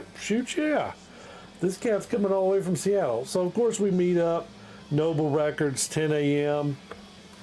And I just want to say that those cats were late. It was me, Dave, and Art. You know who the, like, serious, early, die-hard diggers are. You know, it's going to be... So... We opened up the play. We opened up Noble. Of course, there's no line because there was no big drop or anything like that going on. So it was us three, and they came like literally like 10 minutes later. They got there or something. So it wasn't like they were far off. But this, I'm going to show the digs. After Noble, we eat at the Rock House Barbecue. This is a little barbecue joint down there. And it's also... What's your thoughts on Charlotte barbecue? Huh? What's your thoughts on Charlotte barbecue? Well, I mean, I know Dave don't know. I don't think Dave watches this. So Dave makes a big deal out of this place. They're like, oh, you got to have this. You got to have that. I was like, is it a true like North Carolina barbecue place, or is it just like a? It's a barbecue. It's a pit cooked barbecue place. Okay. But it's not like Lexington, and it's not like if you prefer Eastern barbecue. Do they have like stuff from everywhere? So there's brisket. No. And stuff? No. Oh yeah. Yeah. See, you could get a brisket sandwich. See, I love brisket, but you know it's not a real North Carolina place if there's brisket on the menu. Right. It's really just not. Okay. Even though I love brisket, it's a separate thing for me. But anyway. Right. So yeah, they do have other barbecue stuff on there. My favorite place right up here is like it's just. I mean, I could drunk walk up here. Okay. Barbecue Joe's, but they've got sauces that are sweeter. They've got brisket. They've got all kinds of different stuff like that's not stereotypical, and they do a North Carolina style very well. Right. But I wouldn't call that a North Carolina barbecue place. Right, because it's not all just pit cook. Pit cook barbecue and hush puppies and slaw and. I'm drawing a blank. You go in there and throw me out. Coarse? Chopped or coarse or sliced. Coarse chopped with outside brown mixed in. Okay. That's the way you order it. So yeah. Do you want it this way? Do you want it that way? Yeah. You know, plate, tray, or sandwich. When I learned that's that, we got nothing but chopped barbecue like growing up. And actually, cameraman told me, he's like, no, dude, get it coarse chopped and say mix in the outside brown, which has that bark on it. Okay. And that's where the fucking business is. Okay. That bark. Yeah, I mean, I've never had anybody to steer me to be able to order it, something like that. Yes, that's a game changer. But anyway, I'm sorry, I digress. No. So, I mean, it's barbecue. It's part of it. This record here, Floating Points, Pharoah Sanders, and the London Symphony Orchestra. Look at you, jazz man. This was, okay, now that's one thing. This was probably like what they call one of the VC records. This is something that came out 2020, right before Pharoah passed away. Right. This is not a jazz record. This is not a classical record. I was told this is more of a spiritual meditation type I mean, record. Pharoah Sanders really did a lot of that kind of stuff. Yeah. Like, I mean, Karma.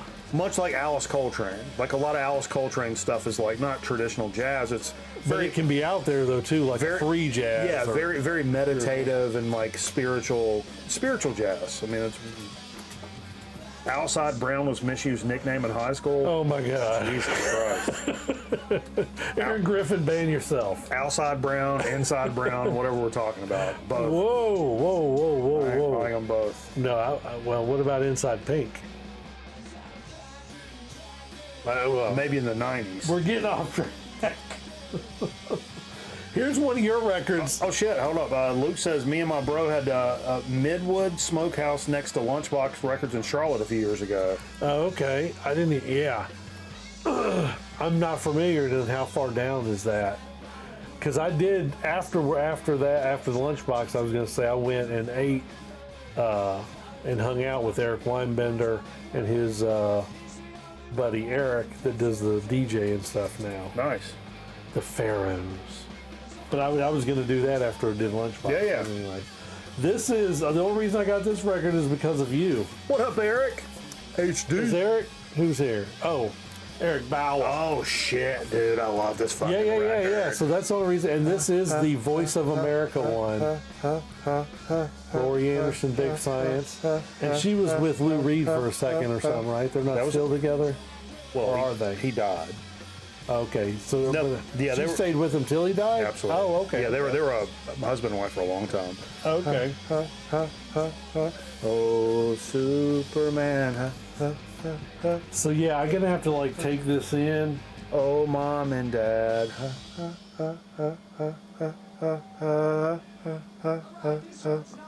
Just because Fantastic. of record night. So I know that song because Cameraman had a CD compilation called, God, something Futurists. And it had Stereolab on it. We were talking about that earlier. It had Stereolab. It may have had a Beck song on it. And it had Laurie Anderson on it. Okay. And we didn't, when we listened to it, we had no idea that this was from like 1982 or 19. Right, because you're listening to other stuff that's like early 90s on it. But I remember Cameron was like, dude, you gotta hear this, like turning it up. Put that, and we were like freaking out over it, like, what the fuck, man? But yeah, that's a record night Stone Cold classic right there. Yeah.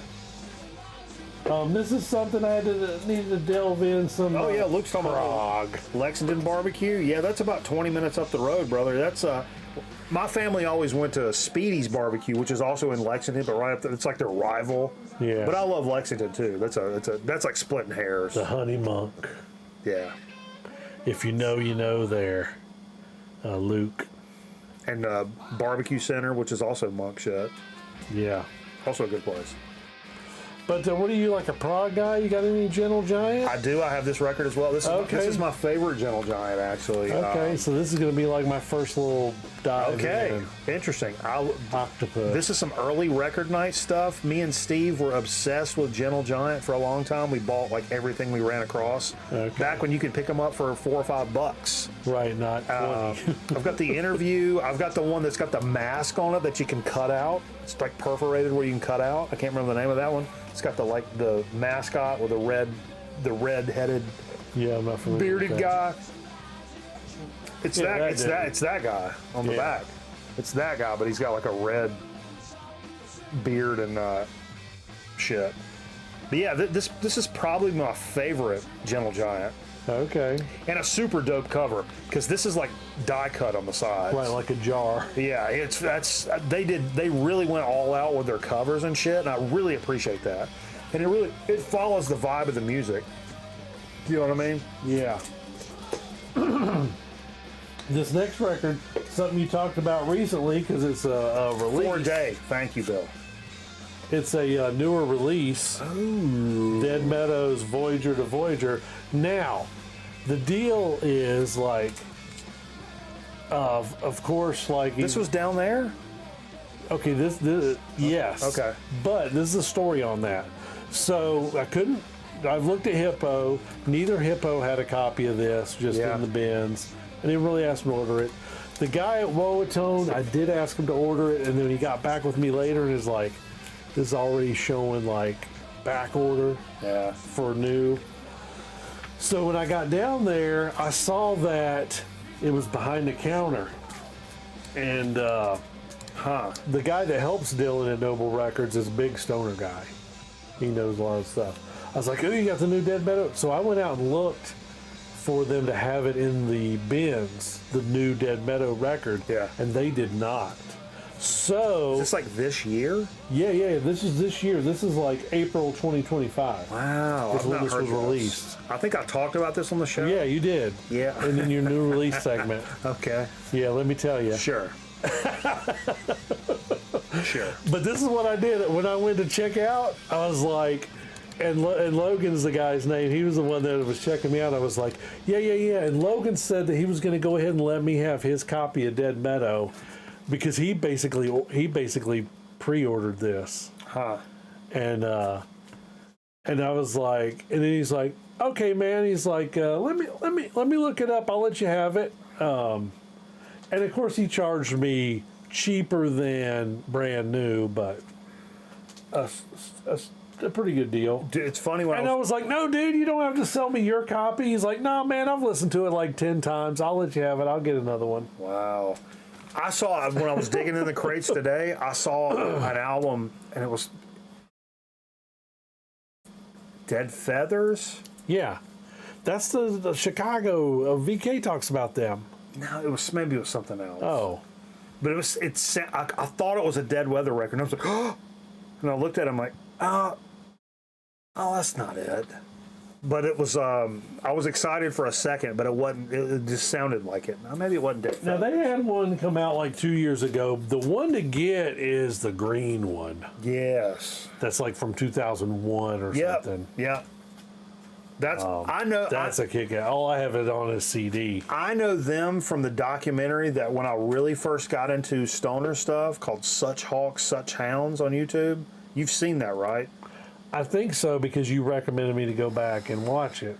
Yeah, there's a couple of guys from Such Hawks, Such Hounds, Dead Weather, like in the, not Dead Weather, Dead Meadow. Dead Meadow. In the documentary. That's how I know them. Right. Totally from that documentary. Hell yeah. What about some good soundtrack action? What are we talking here? The Golden Child. Now, there's not like a wow. super great. Ann Wilson from Heart sings the single off of this. Wizard is currently nutting his pants over this. Over what? The Dead Meadow? No, Golden Child. Oh, really? Probably. It's an 80s movie soundtrack. I'm just guessing there's a nutting sequence going on. And Look at that back cover. That's intense right there. Yeah. That's good stuff. I love this movie. Always have loved this movie. When he goes up and like scratches this. Yeah, I want the knife. Yeah. Please. Dude, it's hilarious. It's funny because it's true. I told you. I knew it. I know my community. Right. I don't know so nothing Ann about Wilson, the best man in the world, that was like maybe the little hit off of this that they put on the radio. The backside, all the... I like a backside now. The like synthy, not necessarily, I want to say the Axel Foley just because of the damn Beverly Hills Cop shit. That vibe. Yeah, sure. That vibe. 80s electro. That was in the movie. Yeah. Like when they do the fight, like almost like a stupid dance sequence, but they're doing the fight. Palanawe. He goes, Sorry, that's only the strong. Right. But that's what is on a majority of the second side. And it says on here, not all recordings were in the motion picture. So they like really get into that type of music in different tracks. Okay. Maybe they did a bunch of different tracks for the movie, but really only that one made it in the sequence, in that fight sequence. Dude, I gotta hear this. This is amazing. So it was interesting. It caught my ear more than side one. Cool. Let me get to a couple more. And something before I show this, I've not hyped up. The most the Zonk Man has paid for a record has happened the other week. All right, so let's just shoot this out here. This should be on every Stoner's collection. Stone Jesus. I've listened to this on YouTube probably I know hundreds of times. Hundreds of times. Seven Thunders Roar. Where are these Look guys at from? that cover, man. They are Ukrainian. Ukrainian, that's right. They're another Ukrainian brand, much like a Somali Yacht Club. Yeah. Yeah. I don't know. I've listened to a lot of Stone Jesus from that. I mean, and there's a lot of times where it is more of the psychedelic styling of stoner stuff. Right. So it's really psychedelic. like vibey and out there and weird. There's some riffage for sure. Right. But there's times... It's not as prominent. Yeah, right. it's not as prominent, and there's times where you may have to sit through 7 minutes of some fucking trancy shit before you get to the riffage. Which, there's That's times... what's great about this record, though. Yeah. This record is definitely a lot of that. Dude, you fucking roll a backwoods, and you're sitting there, and you're just listening to the trancy shit. and then like all of a sudden, boom, boom, boom, boom, something drops in, and you're like, where if it's like that the whole time, that doesn't mean as much. Right. Now, do I want to wait 7 minutes for it? Maybe not. Right. But like, I do love when a band like dynamics. That's what, I don't mind the build up. That's what makes music great. That's what I hate about a lot of hardcore bands, or what turned me. I shouldn't say that because now I love that. But a lot of hardcore bands and shit back in the day, as soon as the album starts,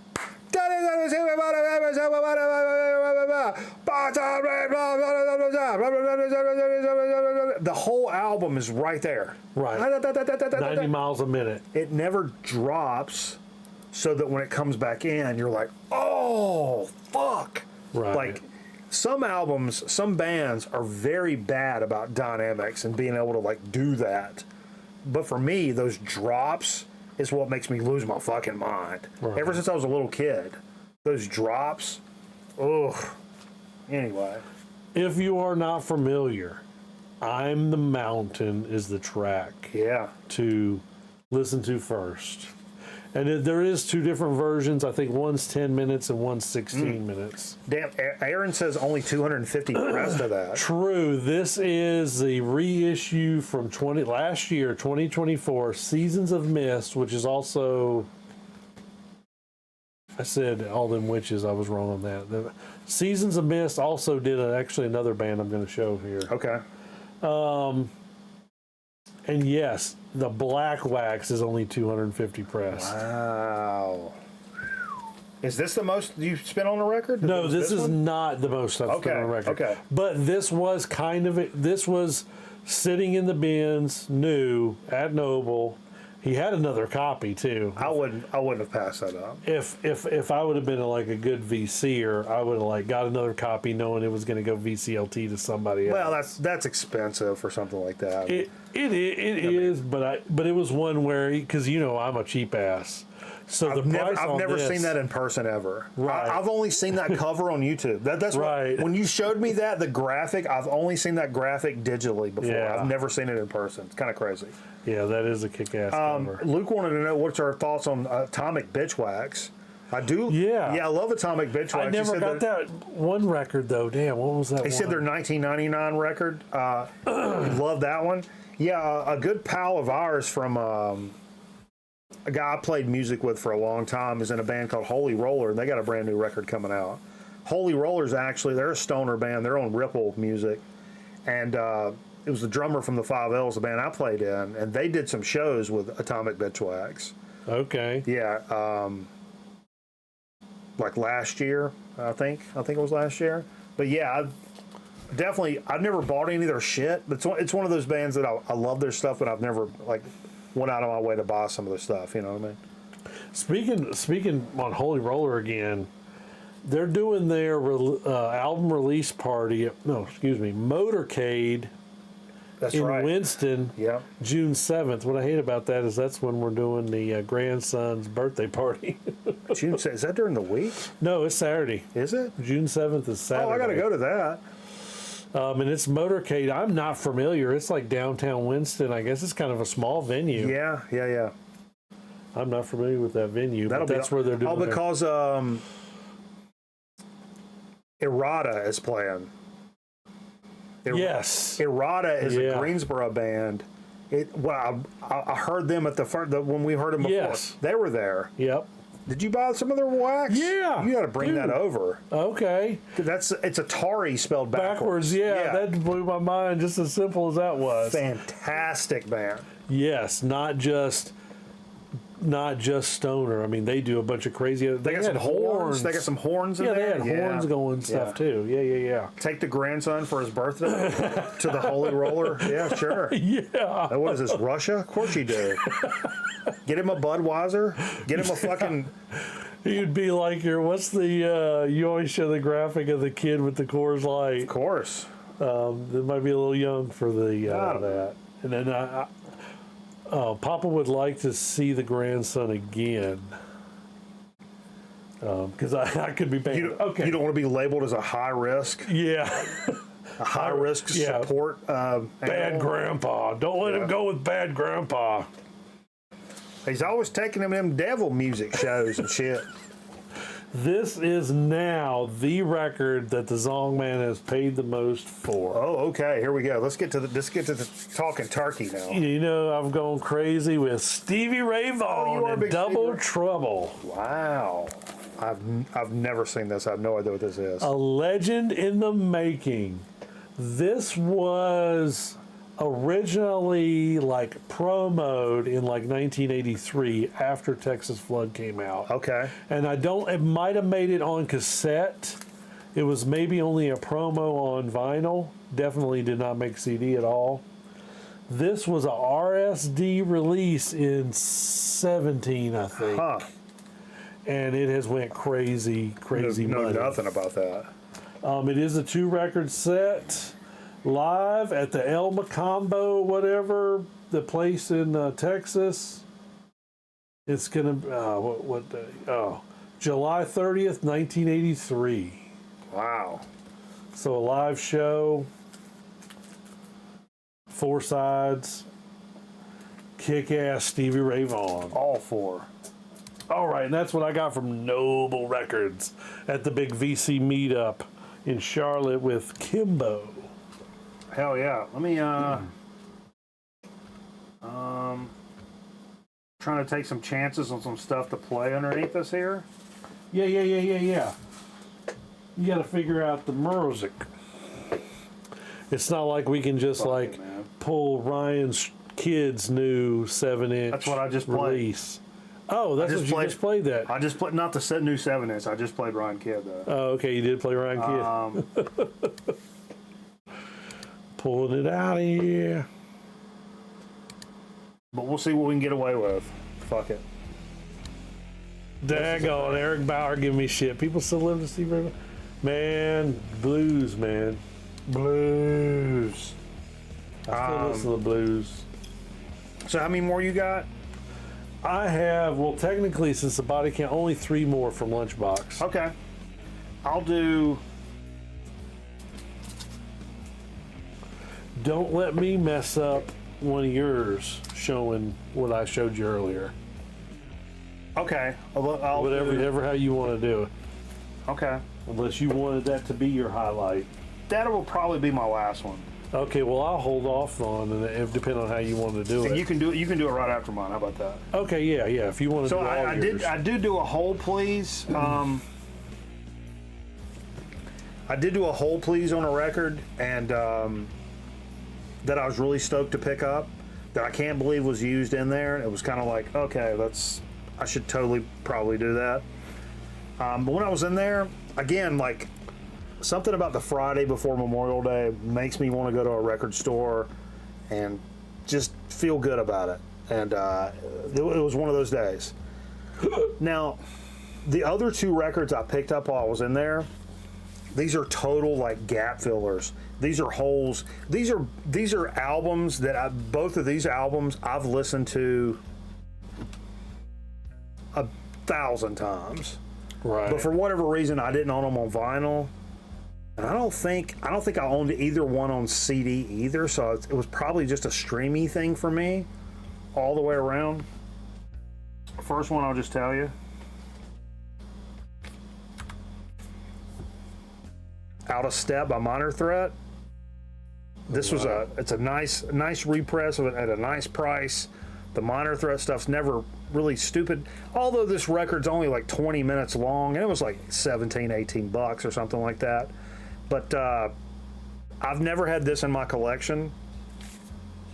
I've listened to it a bazillion times. Okay. But this would have been like the 3rd one technically after the, but you know, if you're talking, if the when they combine the first 2 7-inches into an LP, it would be the 2nd, but it's really the 3rd, I think. But yeah. Love this fucking album. A lot of people say this, like, really, like, for hardcore bands, they really started like stepping out, doing a little bit more than just playing the same fucking 3-4 chords over and over and over again. Right. Yeah. So it's a step in a different direction, a little bit more, I don't want to say progressive, because if you said progressive, that would be very pejorative, I think. But yeah, I think that was the next logical step for Minor Threat to take, because they were good musicians, man. I mean, like, right. there was thousands of hardcore bands that could barely play their fucking instruments, but they had something to say, and so that's it. You know, you got something to say, make your guitar loud, borrow this chord, then move it up here, da da da da da, say your thing.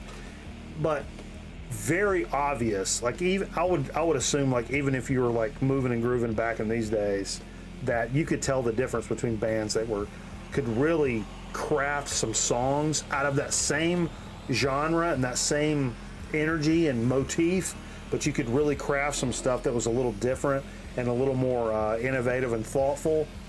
That's one of the records. That's one of the records. Also wanted to mention they're on Discord Records. Of course. Which was out of that DC area. At least they were never a major threat. It's true.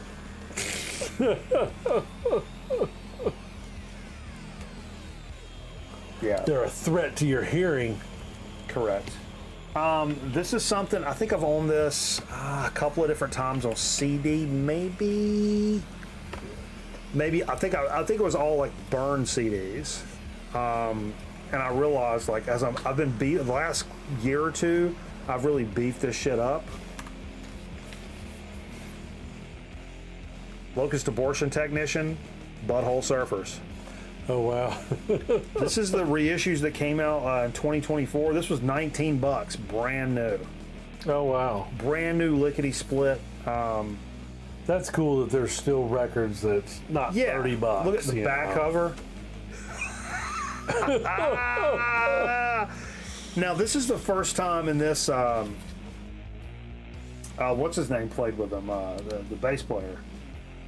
Fuck, I'm drawing a blank. Dude, I don't know. I wrote it down. But here's what it says about it. Here's what it says about it. Released in '87. It's the first Butthole Surfers album not to be recorded in a professional studio. After growing tired of life on the road, they relocated to Winterville in Georgia, which is crazy. Sometime in '86, they rented a small 2-bedroom house, used their meager savings to purchase an 8-track tape machine and 2 microphones. They set up the house to like record the fucking album. And while a lot of people were like, it's not like technically it doesn't sound as good as their other stuff, it's much more true to the point kind of stuff. First time Jeff Pincus, that's what I was trying to think of. Okay. First time Jeff Pincus showed up with the Butthole Surfers, as well as the return of their original drummer, I guess. It's also the first full-length album to feature Gibby's Gibbytronics vocal effects thing that he did, which he used on the Sweet Leaf cover, which is on this, as well as Human Cannonball. But yeah, I've listened to this album a lot over the years. But yeah, I didn't have a copy. I didn't have a playable copy unless it was scratched to fuck on CD. So I didn't own a tape, a cassette, a fucking CD, an album, or nothing. Oh, shit. And this was brand new in there for $19. It was remastered. That retrospective shit they did last year, sure, 100%. It's just 15 miles northeast of Athens. Hell yeah. Holy shit. Luke says, that's crazy. Didn't know. I went to Winterville with my dad to get a new rifle 2 weeks ago. That's awesome. Yeah, imagine in the 80s in Winterville. I can imagine what Winterville in the 80s would have been like. And then all of a sudden you got some fucking butthole surfers that just move into your neighborhood. And we're going to rent this house and we're going to record a fucking album. That's insane. That's insane. All right, do some more and I got one more. Okay. Save that one. Save that one. Okay.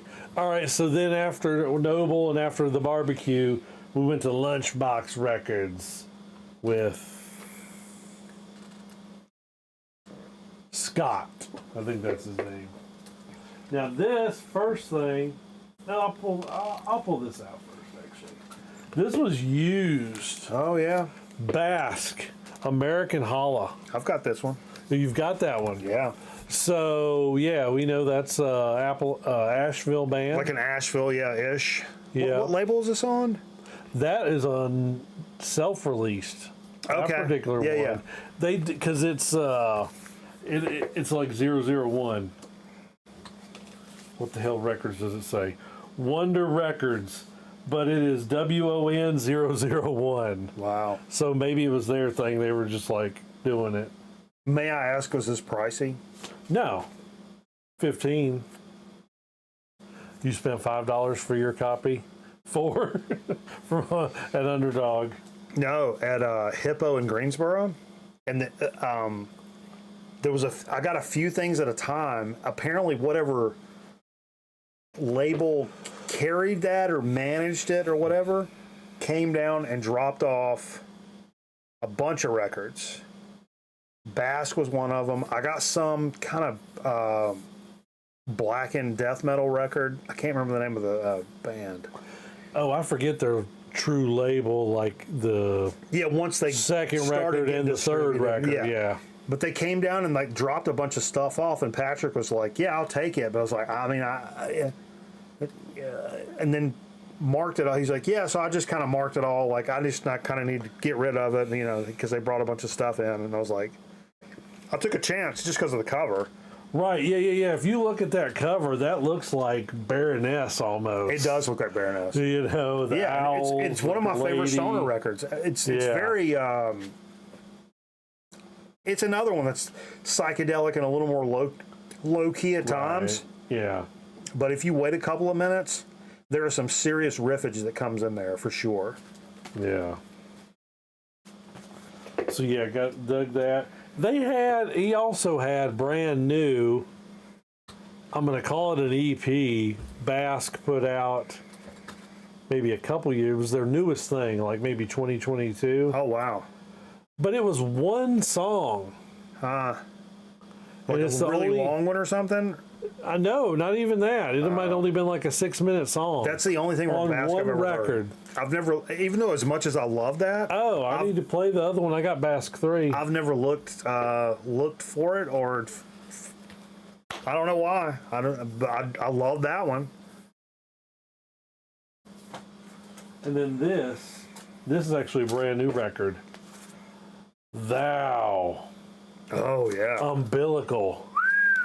Now, I was not familiar. That shit was heavy.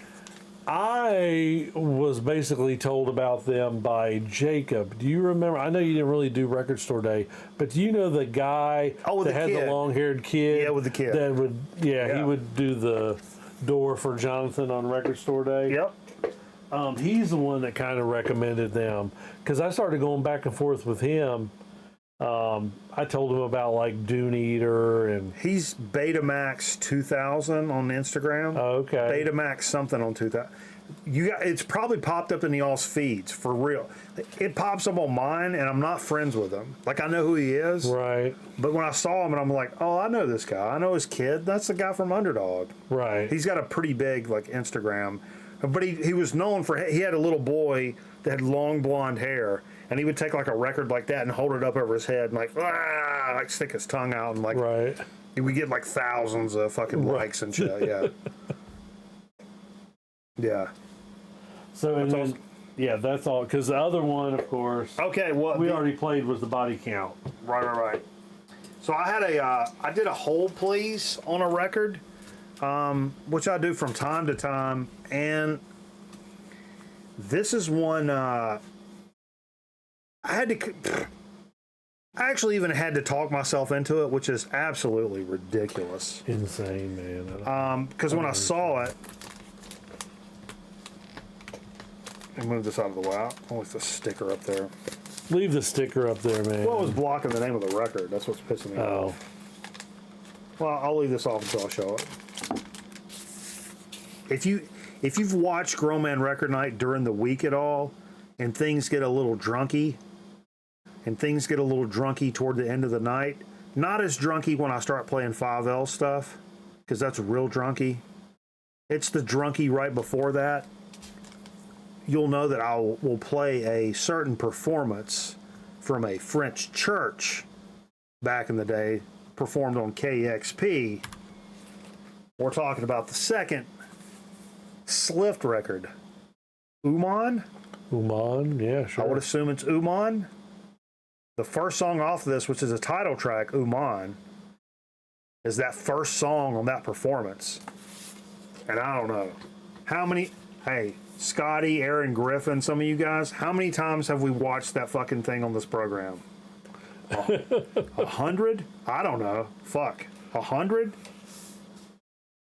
that riff sticks in my head all the time. It's constantly on the top of my brain. And this record was up there used, and this was $15.99 for this used record. It's worth at least twice that. Right. And this was an actual record store. And I don't know which press. I don't even know what color the vinyl is. Let's check this out. I've not even looked at this. Okay, yeah. Oh, get back down in there. Don't do that to me. I'm going to throw in there too, man. I actually saw the Hippo post, and I was like, "Oh shit, somebody's already got this." And I saw Mike's name under that. Yeah, so I'm really stoked to own this, and that's a killer snag, man. it's one of those things where I still need to get that. I've always said this, and I've put my money where my mouth is a few times. Like, if I've looked on YouTube or Spotify or whatever, and I've streamed the record like 40 times in 6 months, go buy the fucking record. Right. I mean, buy the CD, buy the whatever's Something. accessible. Go, you owe them some money. If you streamed it 100 times in 6 months, go buy the fucking record. 100%. Yeah, that's a Oh killer. shit! Aaron said he got that at the Sliff show and got him to sign it after I the thought show. I thought he had saw them in Durham or something too. Yeah, he was watching them when me and cameraman were fishing at the beach. I remember that. Oh, okay. He was posting pictures and we were like, I probably copped out on that show or something too. we were drunk on the sand down there fishing for drum. So then my finish up is going to be kind of adjacent to that. Who's Jason? This is Sliff's Come on now. January 2024 relief. This was not release. planned. Ilion, yes, because I actually got that 2 weeks ago. Wow. Before Cool you cover. did the hold please on that. Yeah, man. And if you don't know these guys, it's a French. Oh, yeah. It's a French group. They were.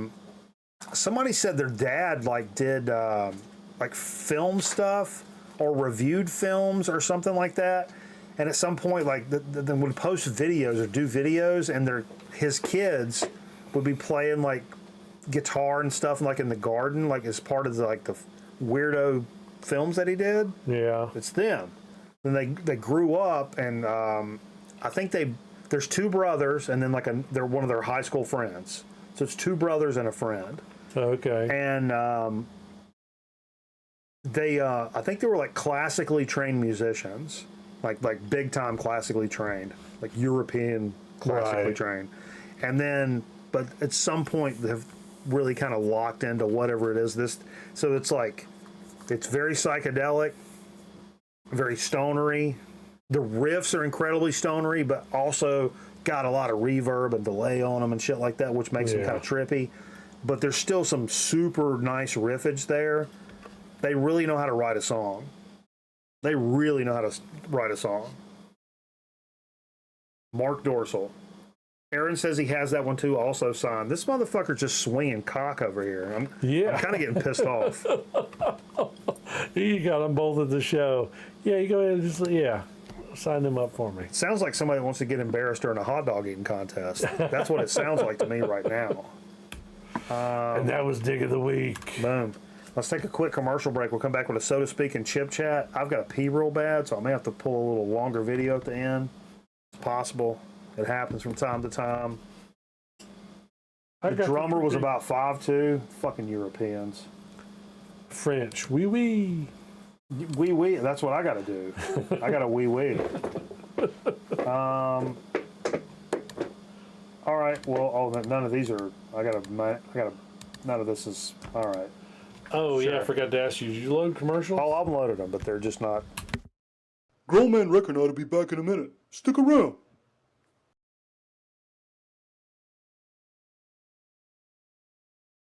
Mad balls, mad balls. Gross for one, gross for all. We play with a mad ball. They're gross, funny, yucky. There's 8 bonus for 8 more mad balls. Snake bait, freaky fullback, splitting headache, lockless, swine sucker, bruise brother, woof breath, fix face.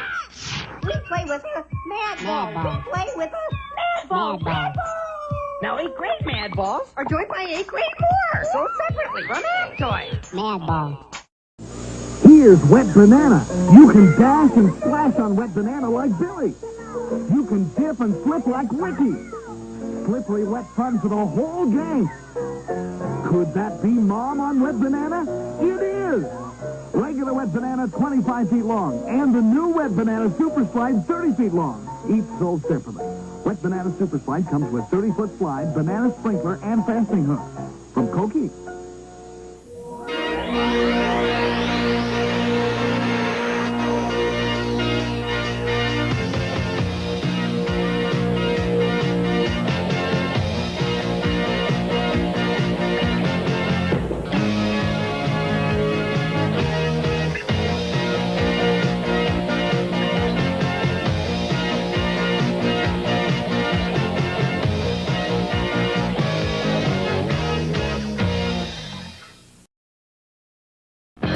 Lake Dolores, the magical water world that features the most exciting high-speed water slides. The family fun place that offers relaxation and incredible thrills just off the I-15 Las Vegas freeway near Barstow.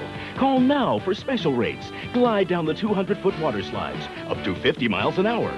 Good, clean, safe fun. A thrill a second. Bring the kids. Picnic. Camp overnight. Fly the giant swings at Lake Dolores. The magical water world that guarantees a fun-filled time.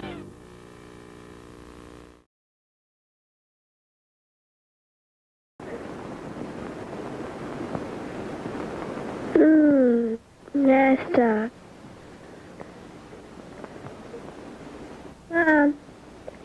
Mom. Yes, honey? You know when we were talking yesterday? Yes, we were. You know about periods? Yes, what about periods? Do you have periods? Yes. All women have periods. Tell me what happens. Blood from inside of my body comes outside from an opening between my legs. Do you have a question, Jill? Yes, I want to know if Susie has periods. Susie? Yes, Mom? Jill wants to know something. What do you want, Jill? Susie, do you have periods? Do I have periods? Jill, all women have periods about every 4 weeks for 3 or 4 days. When I'm on my period, blood from inside of my body comes outside from an opening between my legs. Well, Susie, what about my teacher? Does Miss Jones have periods? Yes, Jill, your teacher, Mrs. Jones, does have periods. All women have periods about every 4 weeks for 3 or 4 days. Hi, girls. Hi, Dad. What have you girls been talking about? About periods, Daddy. Dad, can I ask you something? Sure, honey. What is it? Does Aunt Carol have periods? Yes, Jill. All women have periods about every 4 weeks.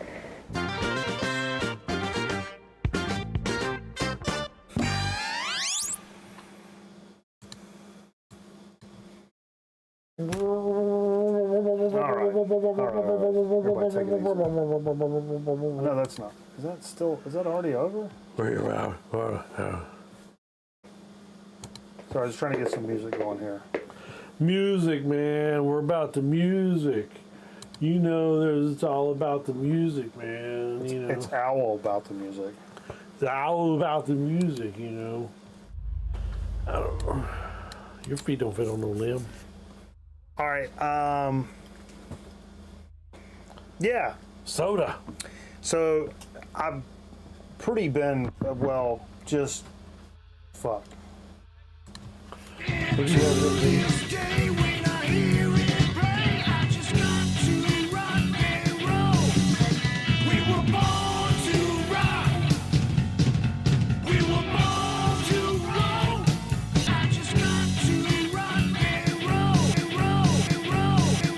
Soda Speed.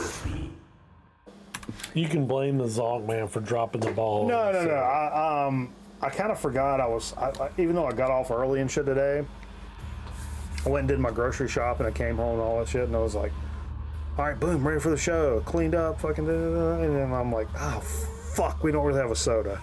Well, I've been, in lieu of drinking like tons of beers and shit, I've been drinking a lot of, Is that bothering you? I've been drinking a lot of Moscow Mules, and I was doing that last week, and I was using, actually the so to speak from last week was what I was using to mix, and nothing's different this week, other than it's a different ginger beer. I think we've done this before, but the reads, this is 0 sugar, but it's extra. That's the key. Oh, extra ginger? Yeah, it's extra spicy. Ah. Yeah. Craft ginger beer. 0 sugar. Non-alcoholic, it says. Made with fresh ginger. Tip gently to mix. Sure. Oh, yeah, they're telling you to mix it. Yeah. So, yeah, it's not my favorite one. And compared to last week...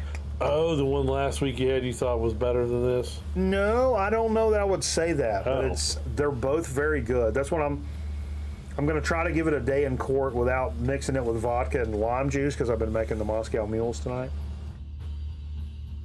It's a very good gingery bouquet. I can smell it. Although as far as like the smell is not like overwhelming. It just smells like ginger ale.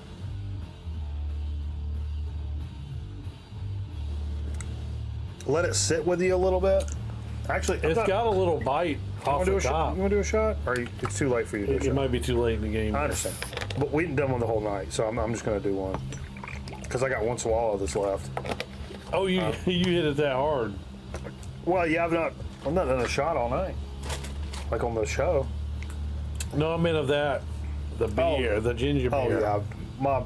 My gullet is like a fucking vacuum. I can drink a 2-liter in like 4 seconds.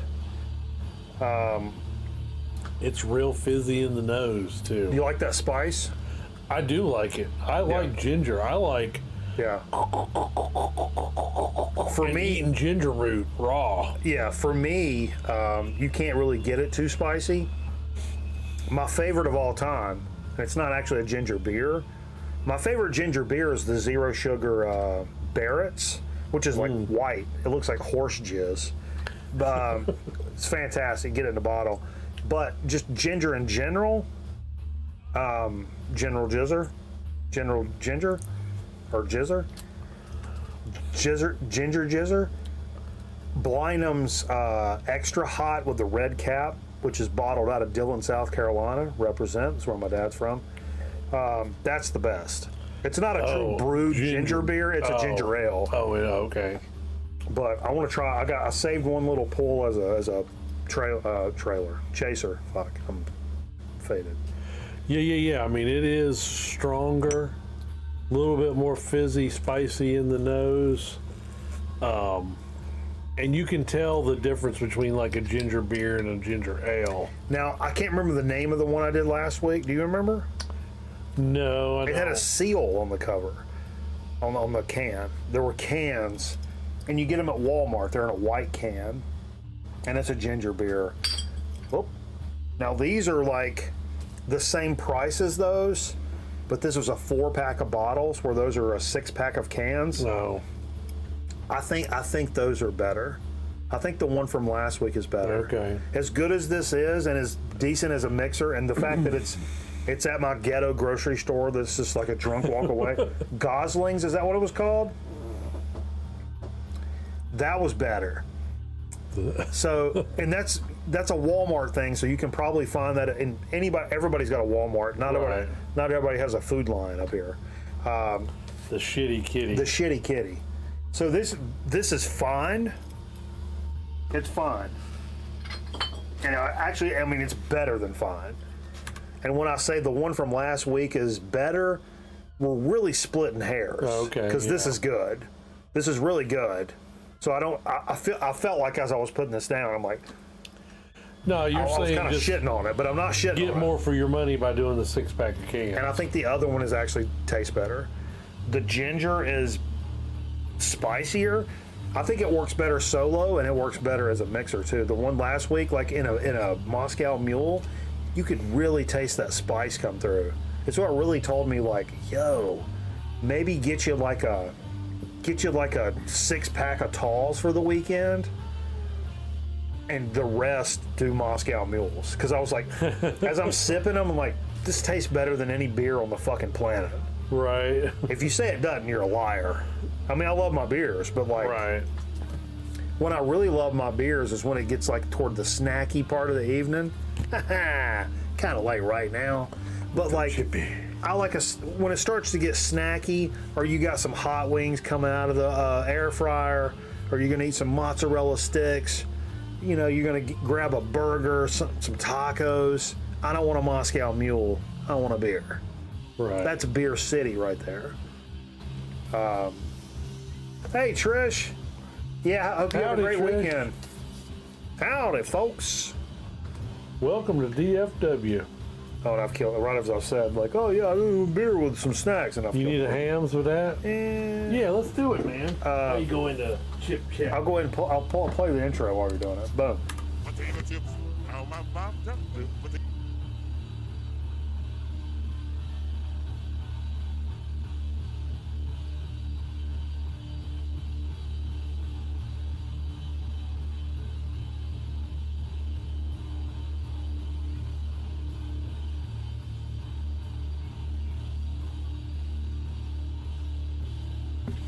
You're going away too, fat boy.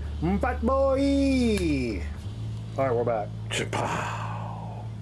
Chips. Yeah, so I had something in mind for tonight. That's something I've been saving on that fucking back burner. And I was like, man, what better time to pull something out for the back burner than the summer like kickoff show? And then as I'm like, that was totally in my mind until I was up there like switching records and shit. We got a bunch of the chip cache is up there behind me, you know? Yeah. And I saw these chips and I'm like, oh, this should be for the summertime shit. Summer kickoff. The summer kickoff show, this is probably a better chip. This is something you brought just a couple of weeks ago. Yeah. Right? Okay. It's going to be the tropical heat. Tropical heat. I like the sound of that. That was my nickname in high school. So because I got gonorrhea from the gym teacher. Damn. I thought he was a nice man. He was very sweet. He was a very sweet man. Very sweet. So yeah, where'd you get these from? I love that. World Market, you know. Fill that bag. Right, it's a very substantial bag. I'm going to do my best to I'll show them all first. I thought there's no way that tell them what they are. We can't do this. I've had this brand before. Hawaiian brand kettle style potato chips, mango habanero. Some of my favorite flavors together. Oh yeah, tropical heat. So we had crispy and crunchy. That's got summertime written all over, right? That is summertime. That's summertime all year round. Summer, summer, summertime. Spice up your snack experience when you crunch into Hawaiian brand kettle style potato chips with mango habanero flavor. Inspired by Pele, the Hawaiian goddess of fire. I thought they were talking about the soccer player. These chips will really heat things up. Seasoned with the fiery heat of habanero peppers and the sweetness of mangoes, these chips will spark a fire in all your snacking occasions. Open a bag of mango habanero flavored Hawaiian brand kettle style potato chips and imagine yourself on the Big Island at dusk, surrounded by the heat coming from the peak of Mount Kilauea. Yeah. Mukalakahiki, come on, you want to lay me? Whoa, whoa, whoa. 1-800-4-SNACKS. It looks like we've already got a fucking... Uh-oh.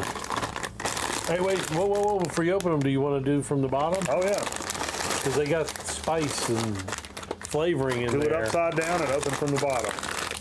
That's the new rule. Your Honor, Your Honor. Get a lot of stuff on the chip. Bicycle kick your tongue. Why is everything a tongue twister? I think I may have had a stroke. Look, Wienermobiles. Aaron Griffin will be going off a chain right now. They're racing Wienermobiles. Oh my God.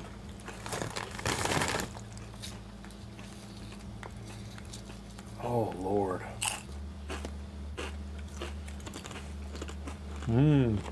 These are very bright.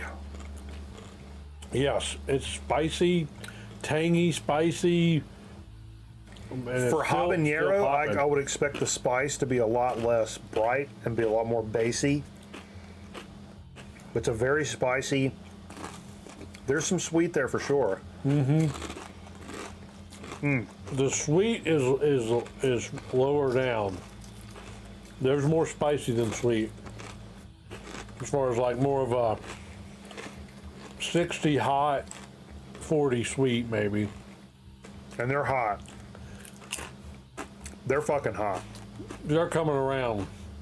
It's a nice kettle chip. A lot of integrity to the chip.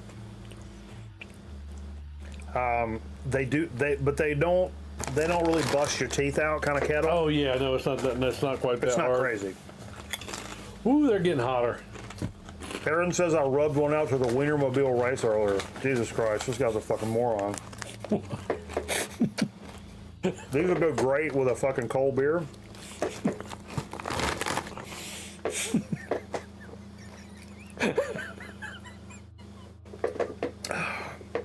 And it's hams from the land of the sky blue waters.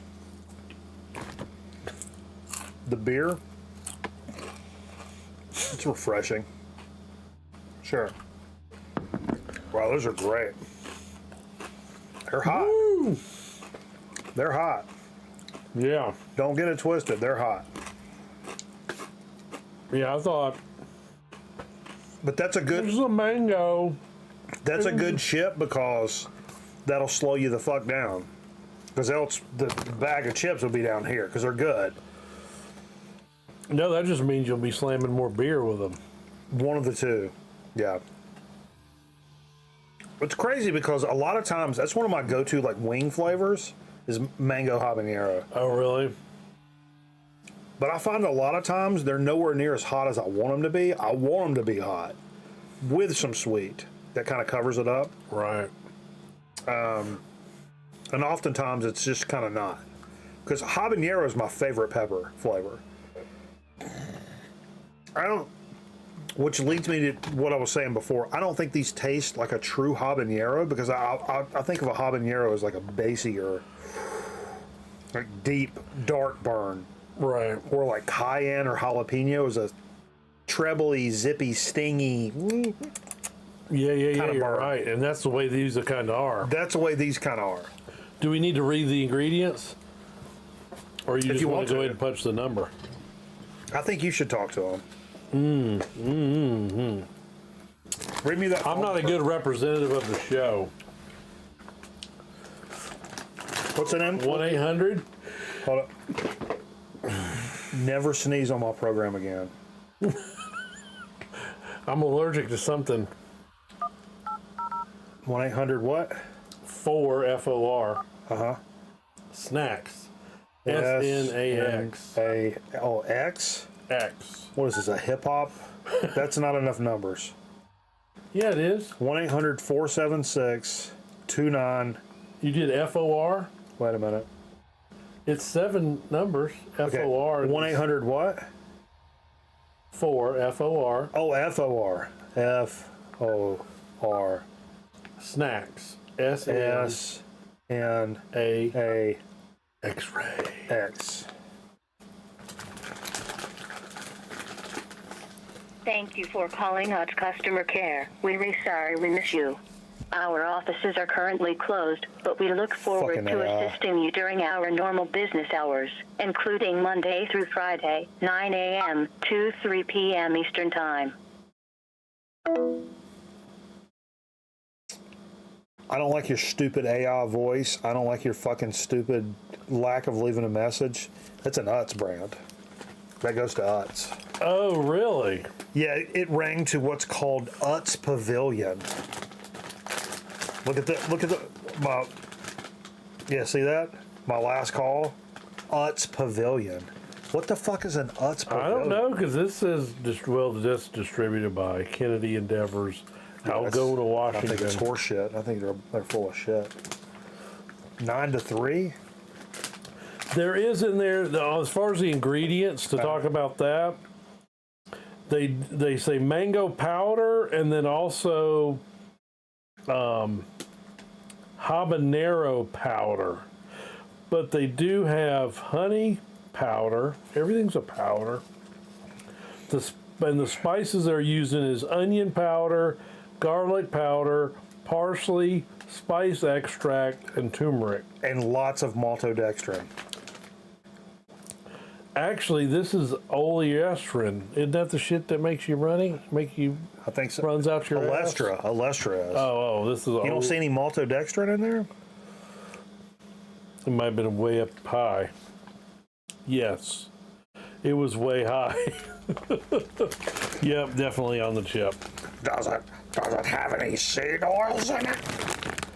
Yes. Does it have any seed?